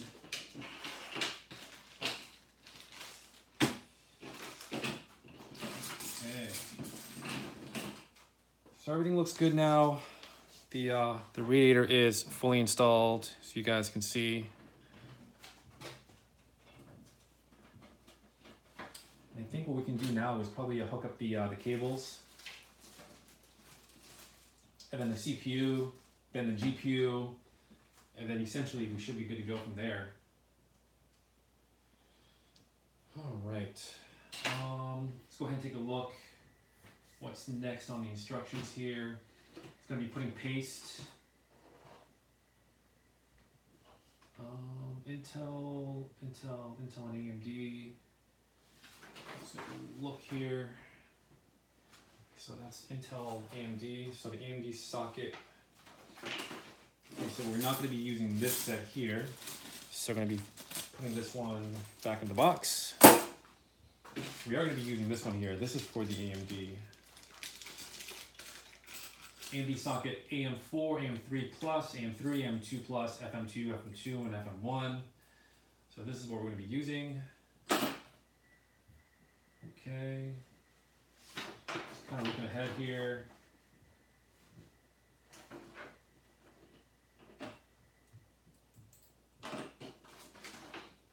Double check if it's that one there. Yeah, AM4. Okay. So now what we need to do is paste the CPU. Okay. probably don't need a screwdriver. I apologize if I'm talking way too much or talking to myself here. I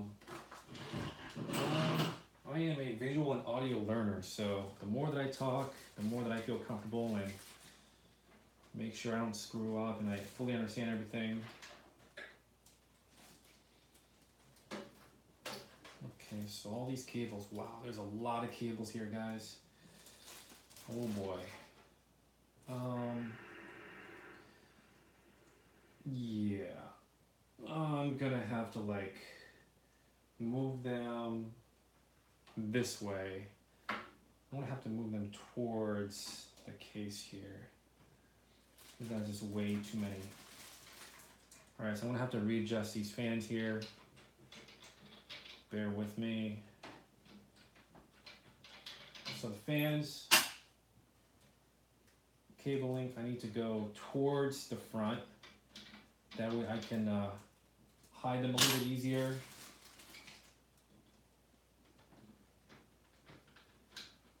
Instead of putting them facing towards the motherboard, if that makes sense. So I'm gonna have the cables this way instead of towards the motherboard itself.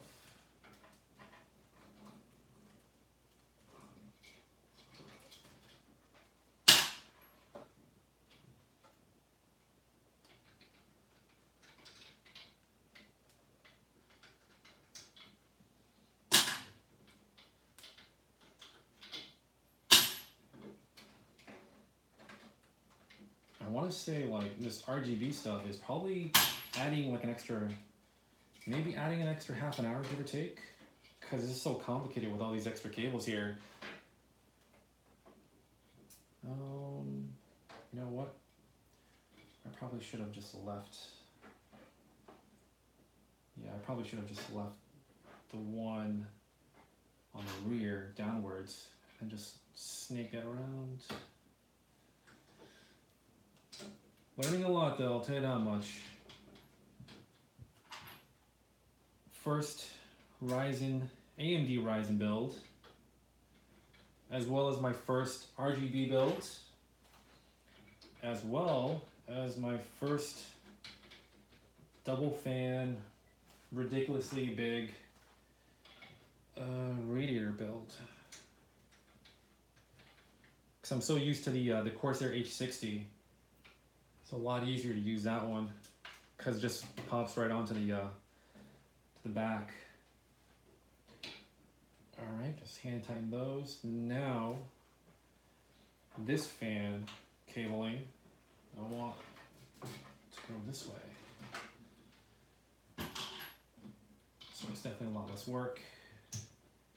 I'm gonna clean it up. I'll probably post pictures on Instagram. If you guys want to follow me there, it is also the same as my YouTube channel, AGWAG. Yeah, there we go. Oh my god, tongue twister there. Definitely getting a little tired from, running around all day, buying parts, and I actually had to go to an Amazon locker as well. It's just about a good hour and a half away. Lots of driving today too. It was raining really bad. It was pouring. Okay. So anyways, these cables, I'm just gonna like sneak them towards the optical drive area. I'll move the case around just to show you guys in a sec. Yeah, the memory is definitely, memory is definitely not gonna be coming out anytime soon.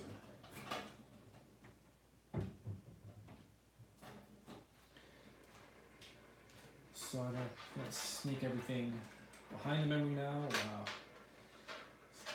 It's definitely getting a little bit more complicated. But not to the point where I can't handle it. Okay, here's that one. And then the RGB. This RGB cable goes like this.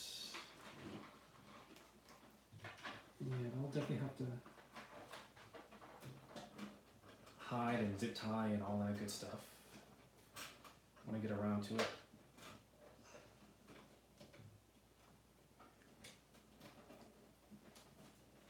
Definitely need small fingers, man, for all this cabling. Oh, make sure you get them to the ground and everything too. Okay, so anyways, these fans, these are regular fans here, which I need to hook up. And then this actually goes directly onto the motherboard. Okay. Okay. So for now, I'm just gonna kind of not really care about where the cables go. Okay, so this is RGB. You know what? I'm gonna do the RGB later. And this is for the computer fan. All right, so these two. What are these like? This is a 4-pin. That's a 4-pin as well. All right, so I'm gonna try not using a splitter.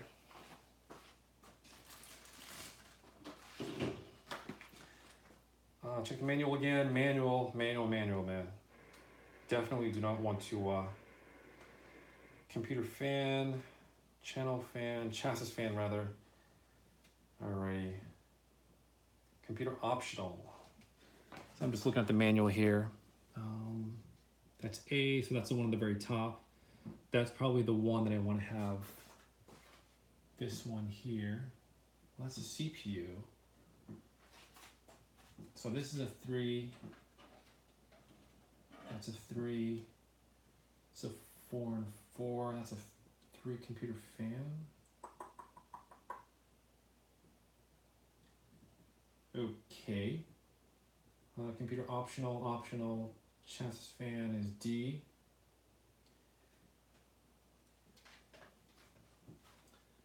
Okay, so this one's D, I guess. It's a lot of cables everywhere. Oh my goodness. All right, so these are extra ones here. So these are my case fans, which I will probably use that splitter. Where's that splitter? I will use my own splitter.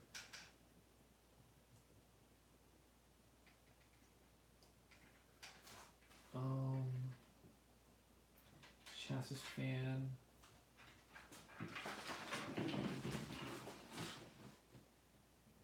E and F. So E, one to the farthest is the chassis fan, and then D as well. Or yeah, I'll just do it that way. The one that's to the out. Computer fan.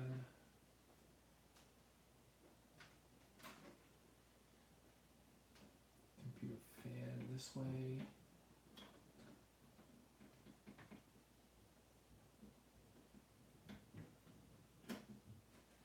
Okay, so it's not really going to look that pretty now, but yeah, we're getting there though. Okay, so that's the computer fan. I'm going to pop this one as a computer fan, and then we'll go from there. Okay, so let's go ahead and put this on its top here. We will be installing a pump here very, very soon.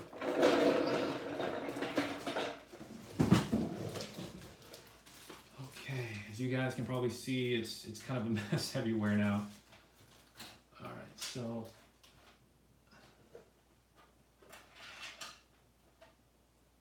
let's take a look here. So these two, I don't know, man. There's way too many. I'm just going to use a splitter because it's just way too complicated now. I'm just going to use those two. Splitter, boom. Now this one here, that's a computer optional. And that kind of sucks because it's like way up top there where the memory slots are. And now I can't even get to those slots now. So shoot. I'm gonna have to remove the radiator to get to those two pins there, so I can put the this one and then this one in there. Yes, that does kind of suck. And I want to keep everything like all kind of like clear here anyways, because the GPU is going to be here. So I want to keep everything as much hidden as possible. So yeah, I'm going to have to remove the radiator. Fun.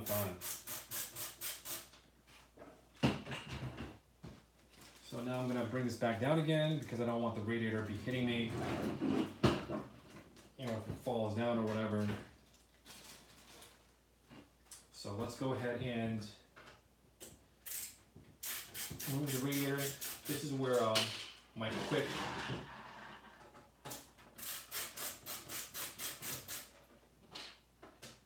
screwdriver really helps.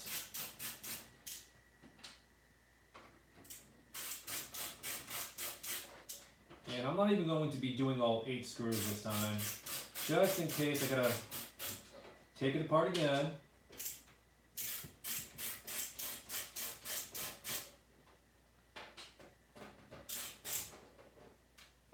Okay, so it's the RGB.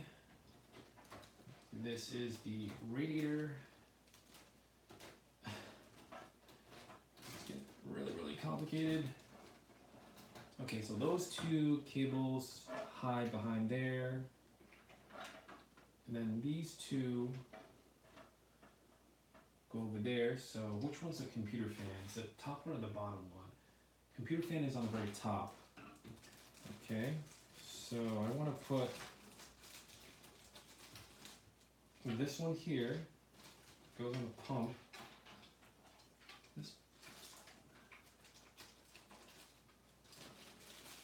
Make sure this is the only thing that's going to be, yep. So this one goes, what did I say again? Goes to the top, right? Yeah, okay. Computer fan, the very top. I know a lot of people on YouTube as well, where they do like builds. They don't do live. They do like all like edits and cuts and everything like that. Alright, there we go. Now I just gotta like push everything out of the way. Make sure there's nothing else I need to clip on there. Actually, I'm probably have to clip that power supply on there just to get that out of the way. So that's gonna be hidden from there. Push everything out that way, everything this way. Okay. Alright, so this is probably the most toughest part right here. Holding the radiator and plugging in the 12, I think this is the 12 volt. And plugging in the 12 volt. There we go. Snaps in place. Now I gotta like just make sure everything fits, man. Wow. Yeah, now it's starting to get interesting, folks. Okay, so we can remove that. And the cooler and the pump are like in the way now. So yeah, having an extra pair of hands probably wouldn't be a bad idea right now too. Just saying. Okay, so that cable's out of the way. But I know that all this is going to pay off.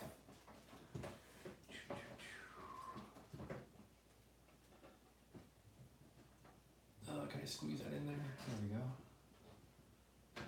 Okay. So the pump's going to be like this. Those cables are going to go. Okay. Make sure I don't have anything else crimped. So I'm just going to be extra careful right now.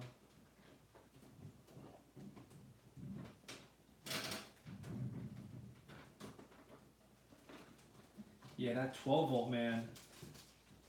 That 12 volt is being a real pain in the butt right now. Alright, so I don't think I can hide it, can I? Because it doesn't seem like it wants to hide now.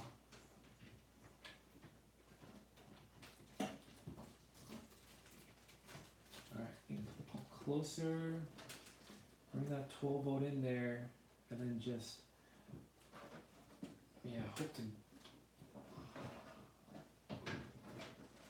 Okay, there we go. Alrighty. It was a tight squeeze, but we made it. Okay. So hopefully, alright. Nice. Okay, all the cables are good.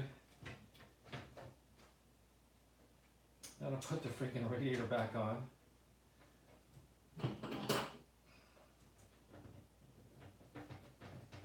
So budget builds, cheap, you know, $20, $30 case, which isn't bad. You know, mid-tower.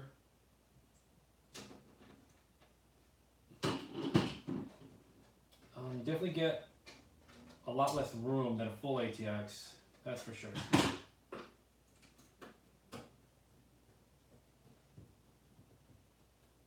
Okay, so the radiator is somewhat hooked up. Bring it back up again.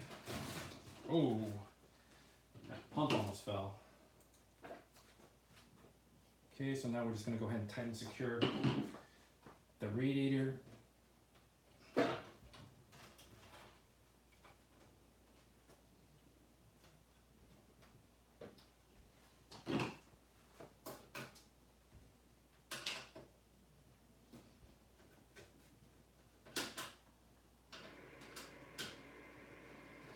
Honestly, guys, I might actually have to do a part 2 on this because I'm getting hungry. It's almost time for dinner. Oh, let's take a look here. Yeah, man, that 12 volt cable is definitely getting in the way. Actually, no, it's not the 12 volt, it's the splitter. All right, I'm just gonna have to like manhandle the splitter. Is actually right above the radiator, but we're good. I'm slowly pushing it out of the way. There we go. Okay, now we're good. We're good, ladies and gentlemen. So yeah, like as I expected, the radiator was probably the most difficult part of this entire build. Not even done yet, but I'm just hoping that was probably the most difficult part. So now I'm finally putting the radiator on there for good.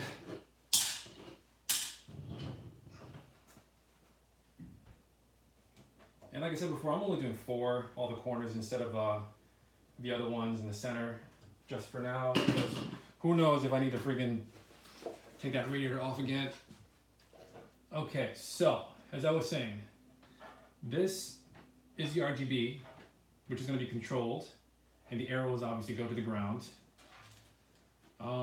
This is an extra fan, great chassis fan. You know what? I'm just going to put it here. Chassis fan, great. I'll deal with the cabling later. Oh no, I'm gonna have the GPU there too. Okay, so GPU, all right, so let's do the processor now, the pump.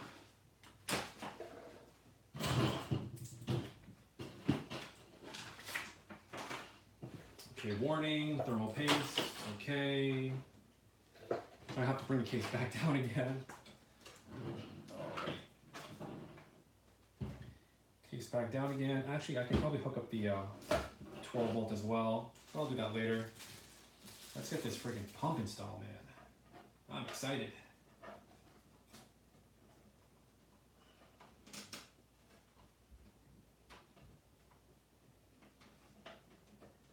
Okay, so the CoolerMaster logo is going to go to the top. Okay, That's the RGB, get that out of the way. Remove that and then put the paste on there, okay? Please peel off label before you use it. Okay, thank you. So I'm gonna put the paste on first. Yeah, just like some regular thermal compound paste. Use it all. Just put it in the center. Just get a good, nice amount there on the center everywhere. And yes, I did use all of it, which I probably didn't need to, but why not? So let's go ahead and peel this off.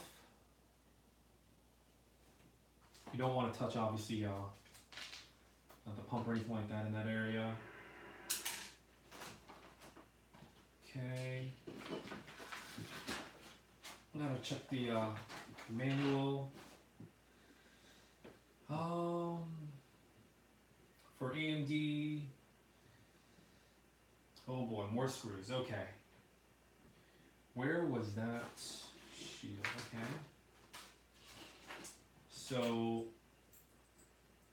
the pump, these screws go on the outside like this. Okay.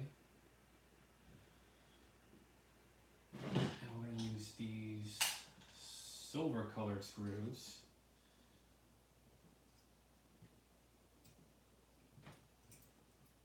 It's interesting where they don't tell you to like put these screws in first, then you remove the shield.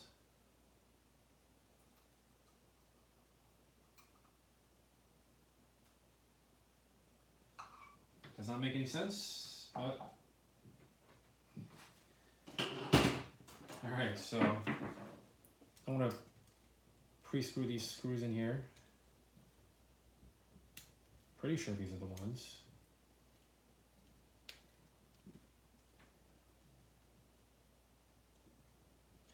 Interesting. It's not those. Okay. Pretty sure it was.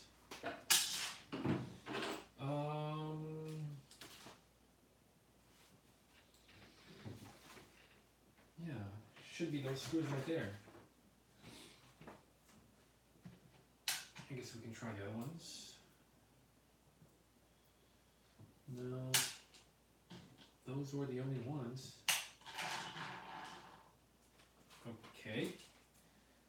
4, okay, duh. So this is the only bag of 4.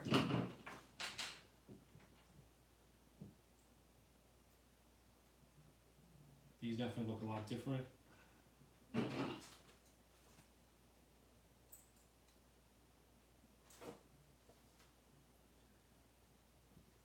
Alright, there we go. So basically, screws right in that way. I'm gonna go ahead and screw in the other one here. And then we'll do one side of the pump. There we go. Okay.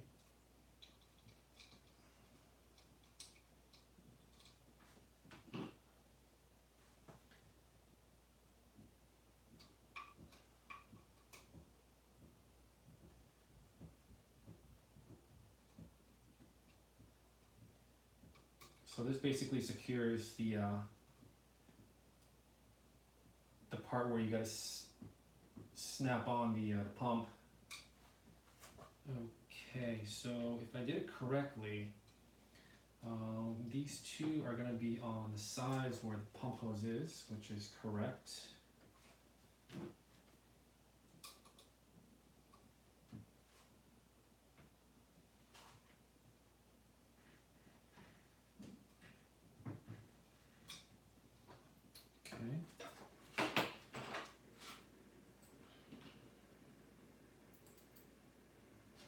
Now I'm just going to be doing the other one here. Just aligning them up. After the CPU, or not the CPU, after the pump is installed, what else do I need to do? To be honest with you, I think it's only the GPU, right? Putting probably the extra fans onto the motherboard, connecting them, and then the GPU. Then we should be good to go from there.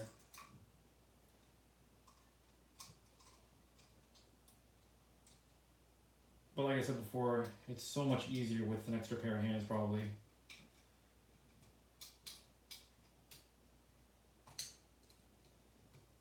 Did a lot of research though. I did notice that Intel is a lot better for gaming. Probably could have got a lot better performance. But you know, like I said before, this is definitely a budget build, so I went with AMD.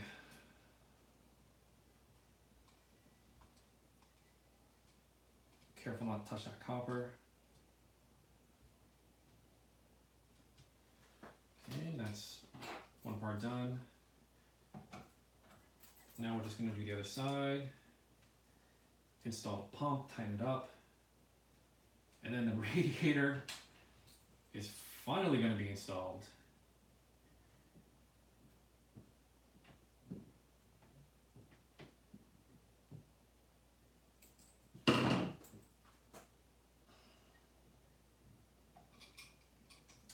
Okay. Now we're just doing the other clamp here.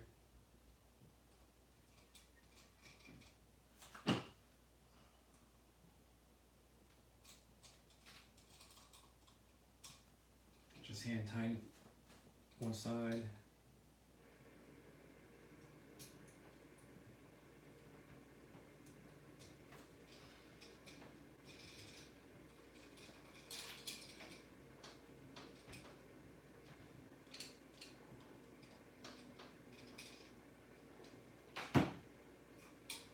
Okay, so we got that all tightened up really good. Now for the tricky part is getting this installed, and great. Now I want to see the fan. One of the fans is actually in the way now. Yeah, so this fan is actually in the way. So I'm gonna have to remove this fan temporarily. This left side here.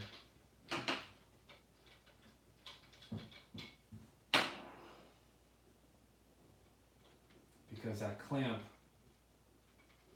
that's closest to the fan is actually blocking it.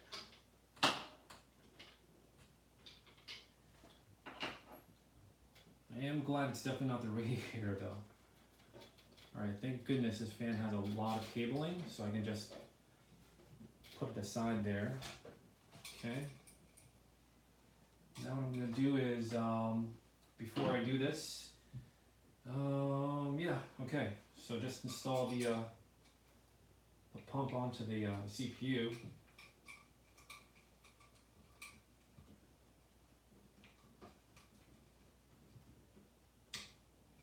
Take my time. Okay, so it's hooked on that side. I want to do it flat.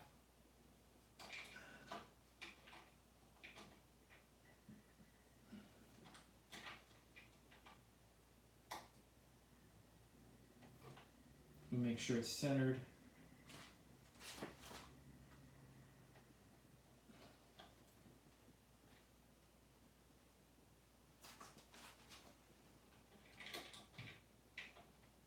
Loosen up the clamp as well.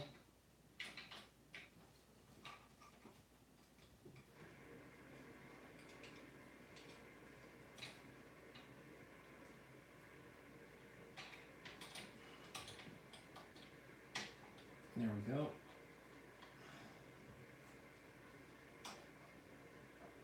And then just hand tighten.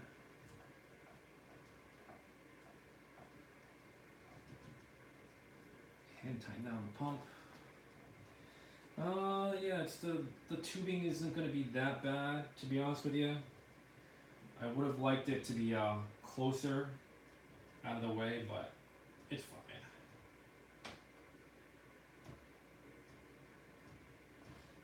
Alrighty. Now we're just gonna put back the radiator fan, install this. I'm definitely super hungry right now. Apologize. I'm kind of like getting too antsy here.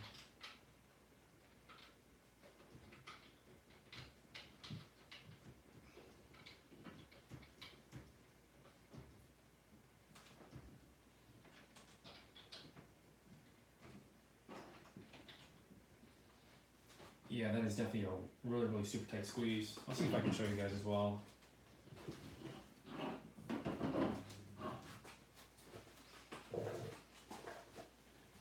See if I can give you guys a close-up view.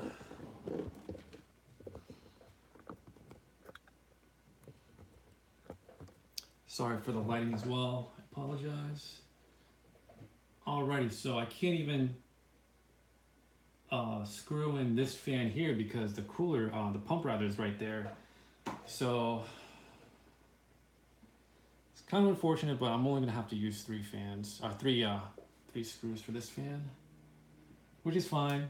It's not going anywhere. All right, just gonna hand tighten all the other ones. And as I mentioned before, I apologize for cable management. It's not the prettiest right now, but just a kind of a quick way of doing things. And you know what? Let's unplug this one and go around this cable here, because that's just way too crimped.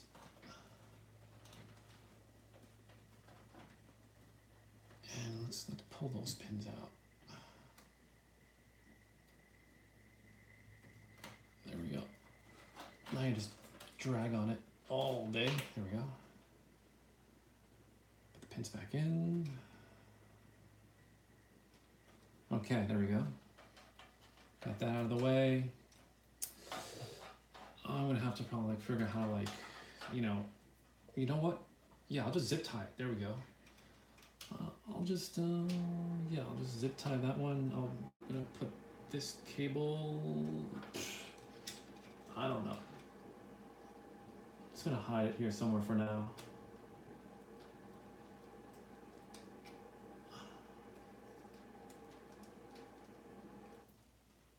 Probably not a good, yeah, that'll do for now. And then for this one here, I will just zip tie it. But for now, we'll just leave it as it is. Alrighty, so maybe almost 2 hours, give or take. Who knows? But it is coming along very nicely. 143 minutes in, wow. So what we need to do now is GPU, right? Is that literally the only thing left? I think so.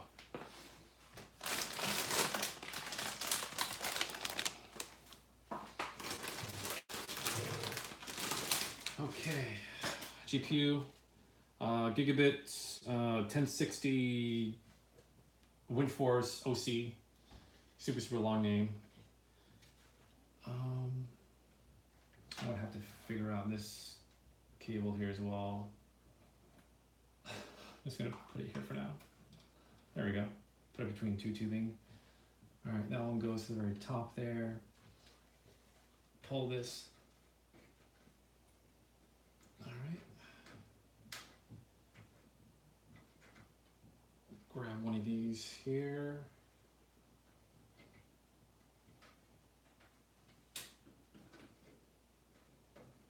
I'm pretty sure it's this bracket.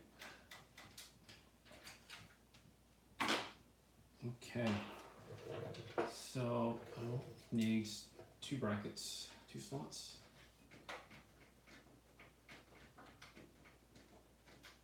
Okay,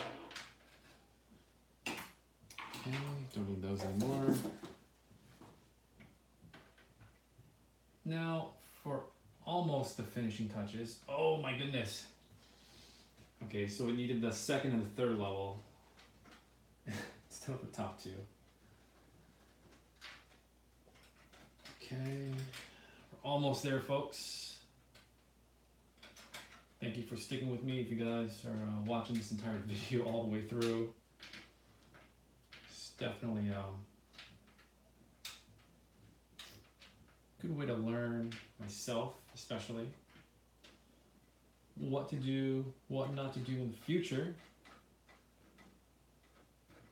All these computer parts are definitely not what they used to be. I mean, the basic core of installing or building a PC is there, but there's some new stuff. Alright, what's really nice about this motherboard as well is I think it's like steel reinforced or something like that, they said. Oh wow, that's in there super tight. But yeah, they mentioned that the PCI slot is like reinforced with it's like double reinforced or something like that. I forgot, but it ain't going anywhere basically.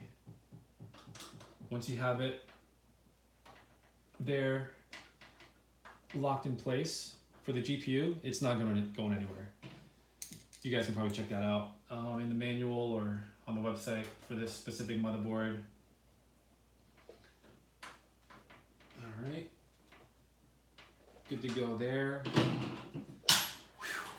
Alrighty, ladies and gentlemen, we have, I want to say like pretty much 95% done. Brand new PC. CoolerMaster Master Watt 750, 80 plus gold, 80 plus bronze, Gigabyte 1060, 6 gig, Windforce OC GPU, front panel, 500 gig, Western Digital SSD, CoolerMaster, the ML250L liquid cooling. You have the Corsair Carbide Series Spec 2 case, Corsair Vengeance LPX 16 gig 3200 DDR4, and I think that's it. And also for the capture card, I'm going to be using the Elgato HD60 Pro. That's going to be going right there because I want enough space for air to be getting in there. That is pretty much it, guys. I want to say, you know, that's literally the entire build right there. Oh, this is for the GPU, so I guess I can do this last. So yeah, if you guys like the video, you know, feel free to hit that like button. Like, share, and subscribe as always. This requires this. I just want to make sure I got all the cables here.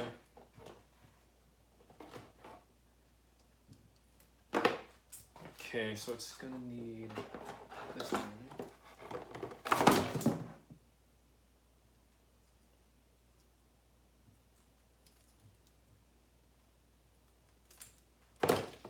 Okay, so for this one here, let's take a look. Whoa, this is complicated. Again, so this slot, I'm assuming, yeah, this goes to the power supply, and then this is for the GPU. Okay, so this is the power to the GPU. I'm gonna use this one here, and then use this one here. So this is power to the GPU. And obviously I'll be doing more cable management and everything like that. So that's the GPU there. And then snake this in here. Or should I snake it over there? What do you guys think? Oh man, this is like cable heaven down here, guys. I'm telling you. So there's that. Okay. So these two fans go to the splitter.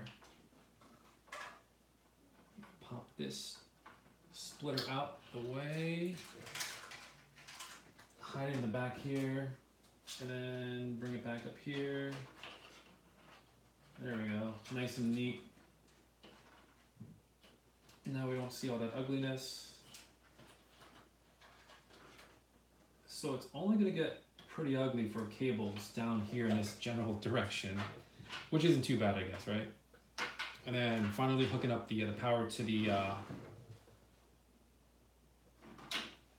power supply. Oh man, this cable. I don't know what I'm gonna do here, guys. Like this, I guess. I'm gonna have to like zip tie all this. I can probably zip tie it like this, and then something like this in a way. This is like really ugly too. Oh man. So tie this up. All right, zip tie time. Yeah, I'm not gonna use the black ones, even though it will look nice, but yeah. I'm just gonna hand tie them. I'm not gonna like clamp them on there too tight. I'll get my zip tie cutter somewhere.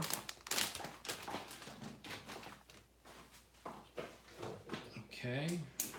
Get that out of the way. That's clamped down. And then this is gonna kind of go like this. So I'm just gonna push this one into the power supply. And we're pretty much like 99.9% done. So that front audio is in the way, so I'm just gonna go behind it. Hear that audible click. There we go. And then just kind of like, I don't know. Yeah, all these cables, man, it's really ugly, I know. Don't kill me on this, guys. And then I'm just gonna, I guess I'll just zip tie this now. I'll probably rearrange everything later on.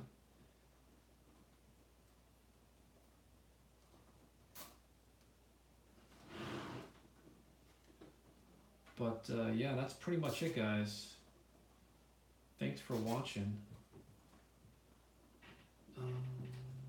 This cable, oh no, should squeeze it in. All right, one zip tie down. Okay, so I was gonna do like this. Floppy drive cable, man, I hate that connector, man. They're like the worst, you know what I mean? Like, who uses a floppy drive now? Oh, actually, you know what? I think the floppy drive connector for power supplies, those go to sound cards now. I used to have a sound, external sound card. And I remembered it does use a floppy connector. All right, so that's a little bit better there. I'll play around with that. This PCI Express. You know what? Does this actually go? Oh my goodness. Tell me this does not go here. Tell me that is not the cable for that. If it is, I'm just gonna facepalm myself.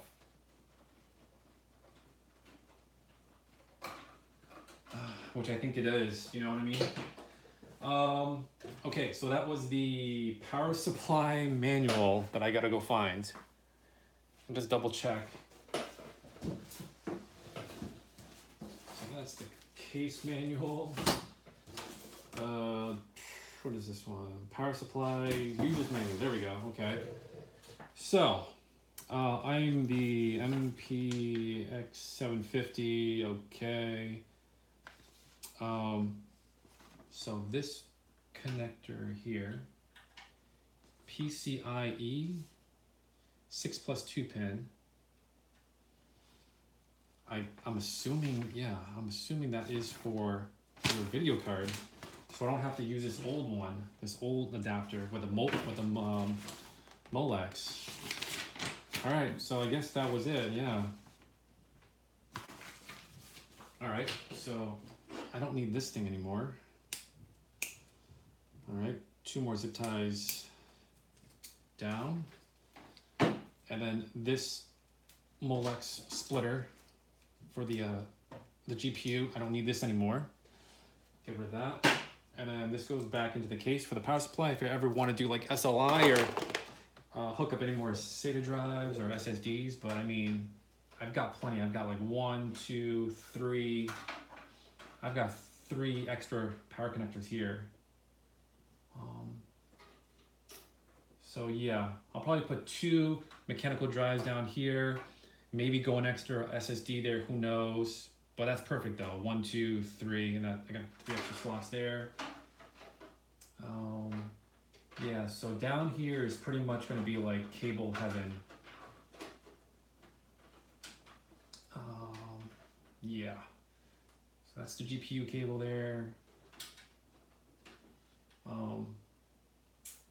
Yeah, I don't know about this cable though. What am I going to do with this one here?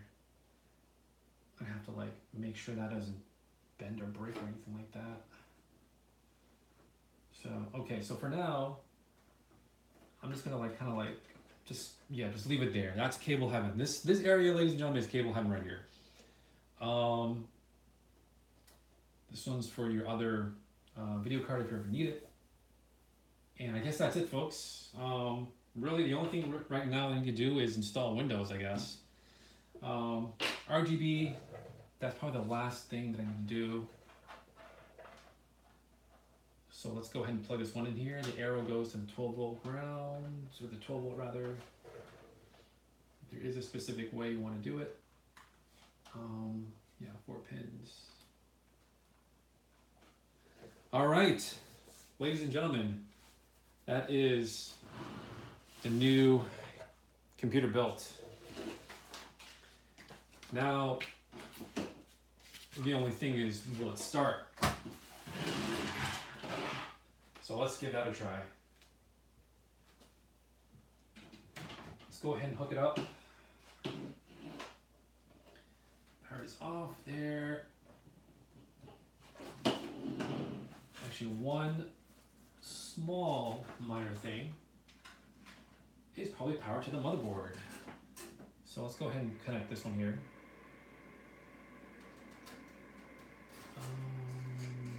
Yeah. Let's go with something like this.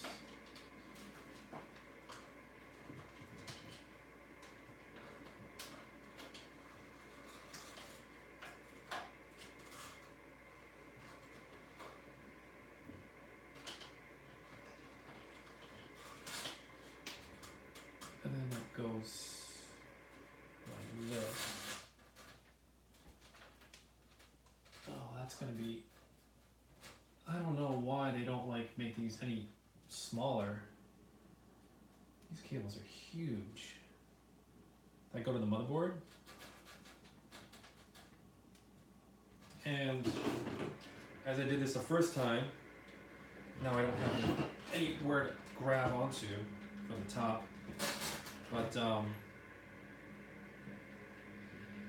yeah, I don't know why they don't make this any smaller, you know what I mean? Like after all these years of technology and advancements and computer systems, why don't they make the cables to the motherboard any smaller? All right, there is that. And as I said before, please excuse all the cabling here, all that area.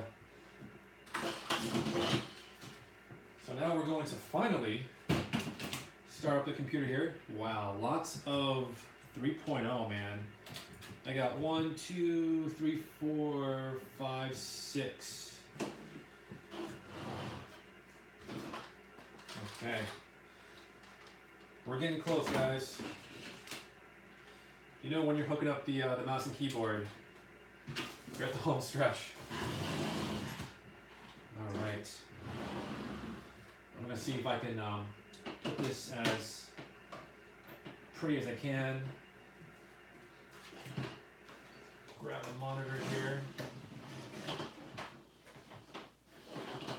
And I'm probably gonna grab dinner while I install Windows.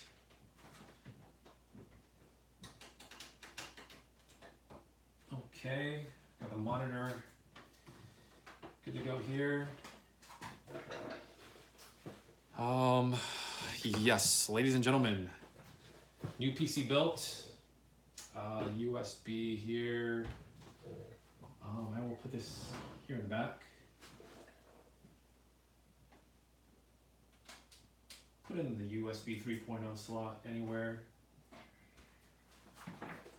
Okay, we got the HDMI, keyboard, mouse, you know, your basic peripherals that you need right now. And what else do I need? Radiator, just going through everything, checklist, rated RGB stuff, not a huge deal. Fans, lots and lots of fans connected, man. Oh my goodness. I got 1, 2, 3, 4, 5 fans connected. PSU, SSD, hard drive, case, cables, pins. All right, we're good to go. So, fingers crossed, ladies and gentlemen. Let's see if it boots up. This is the AMD Ryzen 7 1800X. 16 gigabytes of Corsair Vengeance LPX, DDR4 3200 speed, 750 power supply, GTX 1060.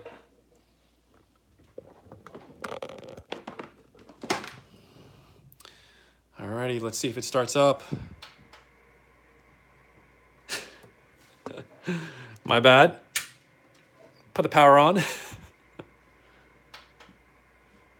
Whoa. She lives. Now this would be really embarrassing if does not boot, which I do not hear a beep. Which means probably, oh my goodness. Okay. Total memory 16 gigs, DDR4 2133, but I gotta probably overclock that. AMD Ryzen 7 1800X, 8 core, speed is 3.6. USB drive. I got the SSD also installed there. New computer installed. Please enter setup to configure your system. Press F1 to run setup, guys. We're good to go. Wow, this looks crazy, guys. Look at this. This is ridiculous. So the case fans were all red. The motherboard is rainbow. And even the pump is, oh my God, that's glowing. And also the radiator, man. That's wild. Just for shits and giggles, I'm gonna go ahead and see what it looks like at night. All right, so this is what it looks like in the dark. Wow, everything's just like flashing, and even the motherboard is flashing. RGB, man. This is the front view right here. This is the side, obviously. Thankfully, don't see all the ugly cables and everything. Okay. So, let's go ahead and turn the lights back on and enter BIOS. F1 is to run setup.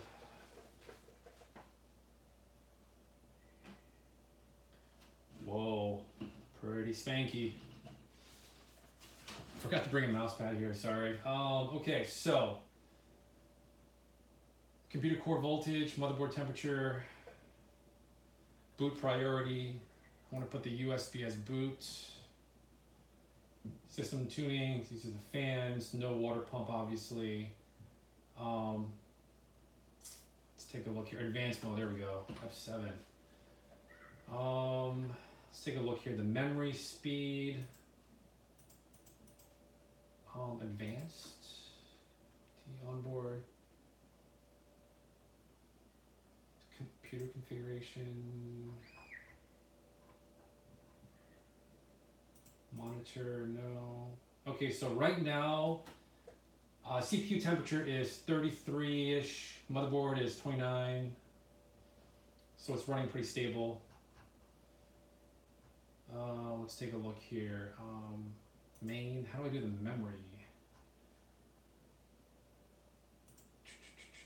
DRAM voltage, auto, memory frequency, okay. DDR 3200. DDR4 3200. Everything's all automatic, normal boot. Okay. Now let's go back to the main. Now how do we save? Oh, here we go. Exit. Save changes and no. Yeah, okay, there we go. Okay, so I'm just gonna be putting the memory to 3200. That deletes spam, man. So let's take a look at, okay, so we got the DRAM here. Memory speed is 3200. Okay. I guess we're good to go, right?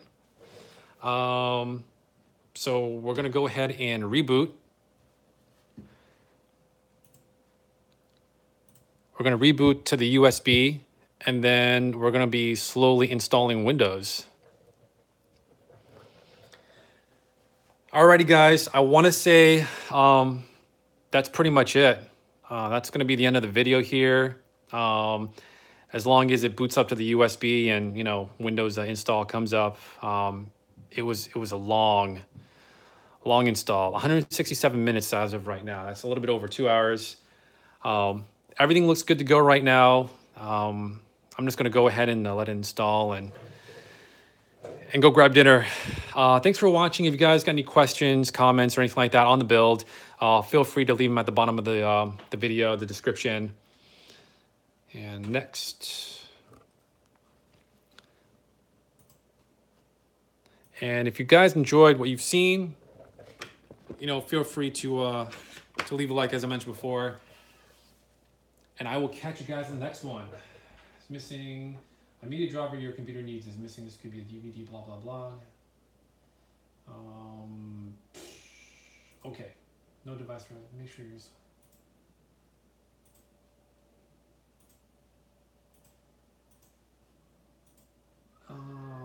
where is it? Here. Local disk boot. There we go. Alrighty, guys. I want to get this installed and slowly get it up and running. Catch you guys in the next one.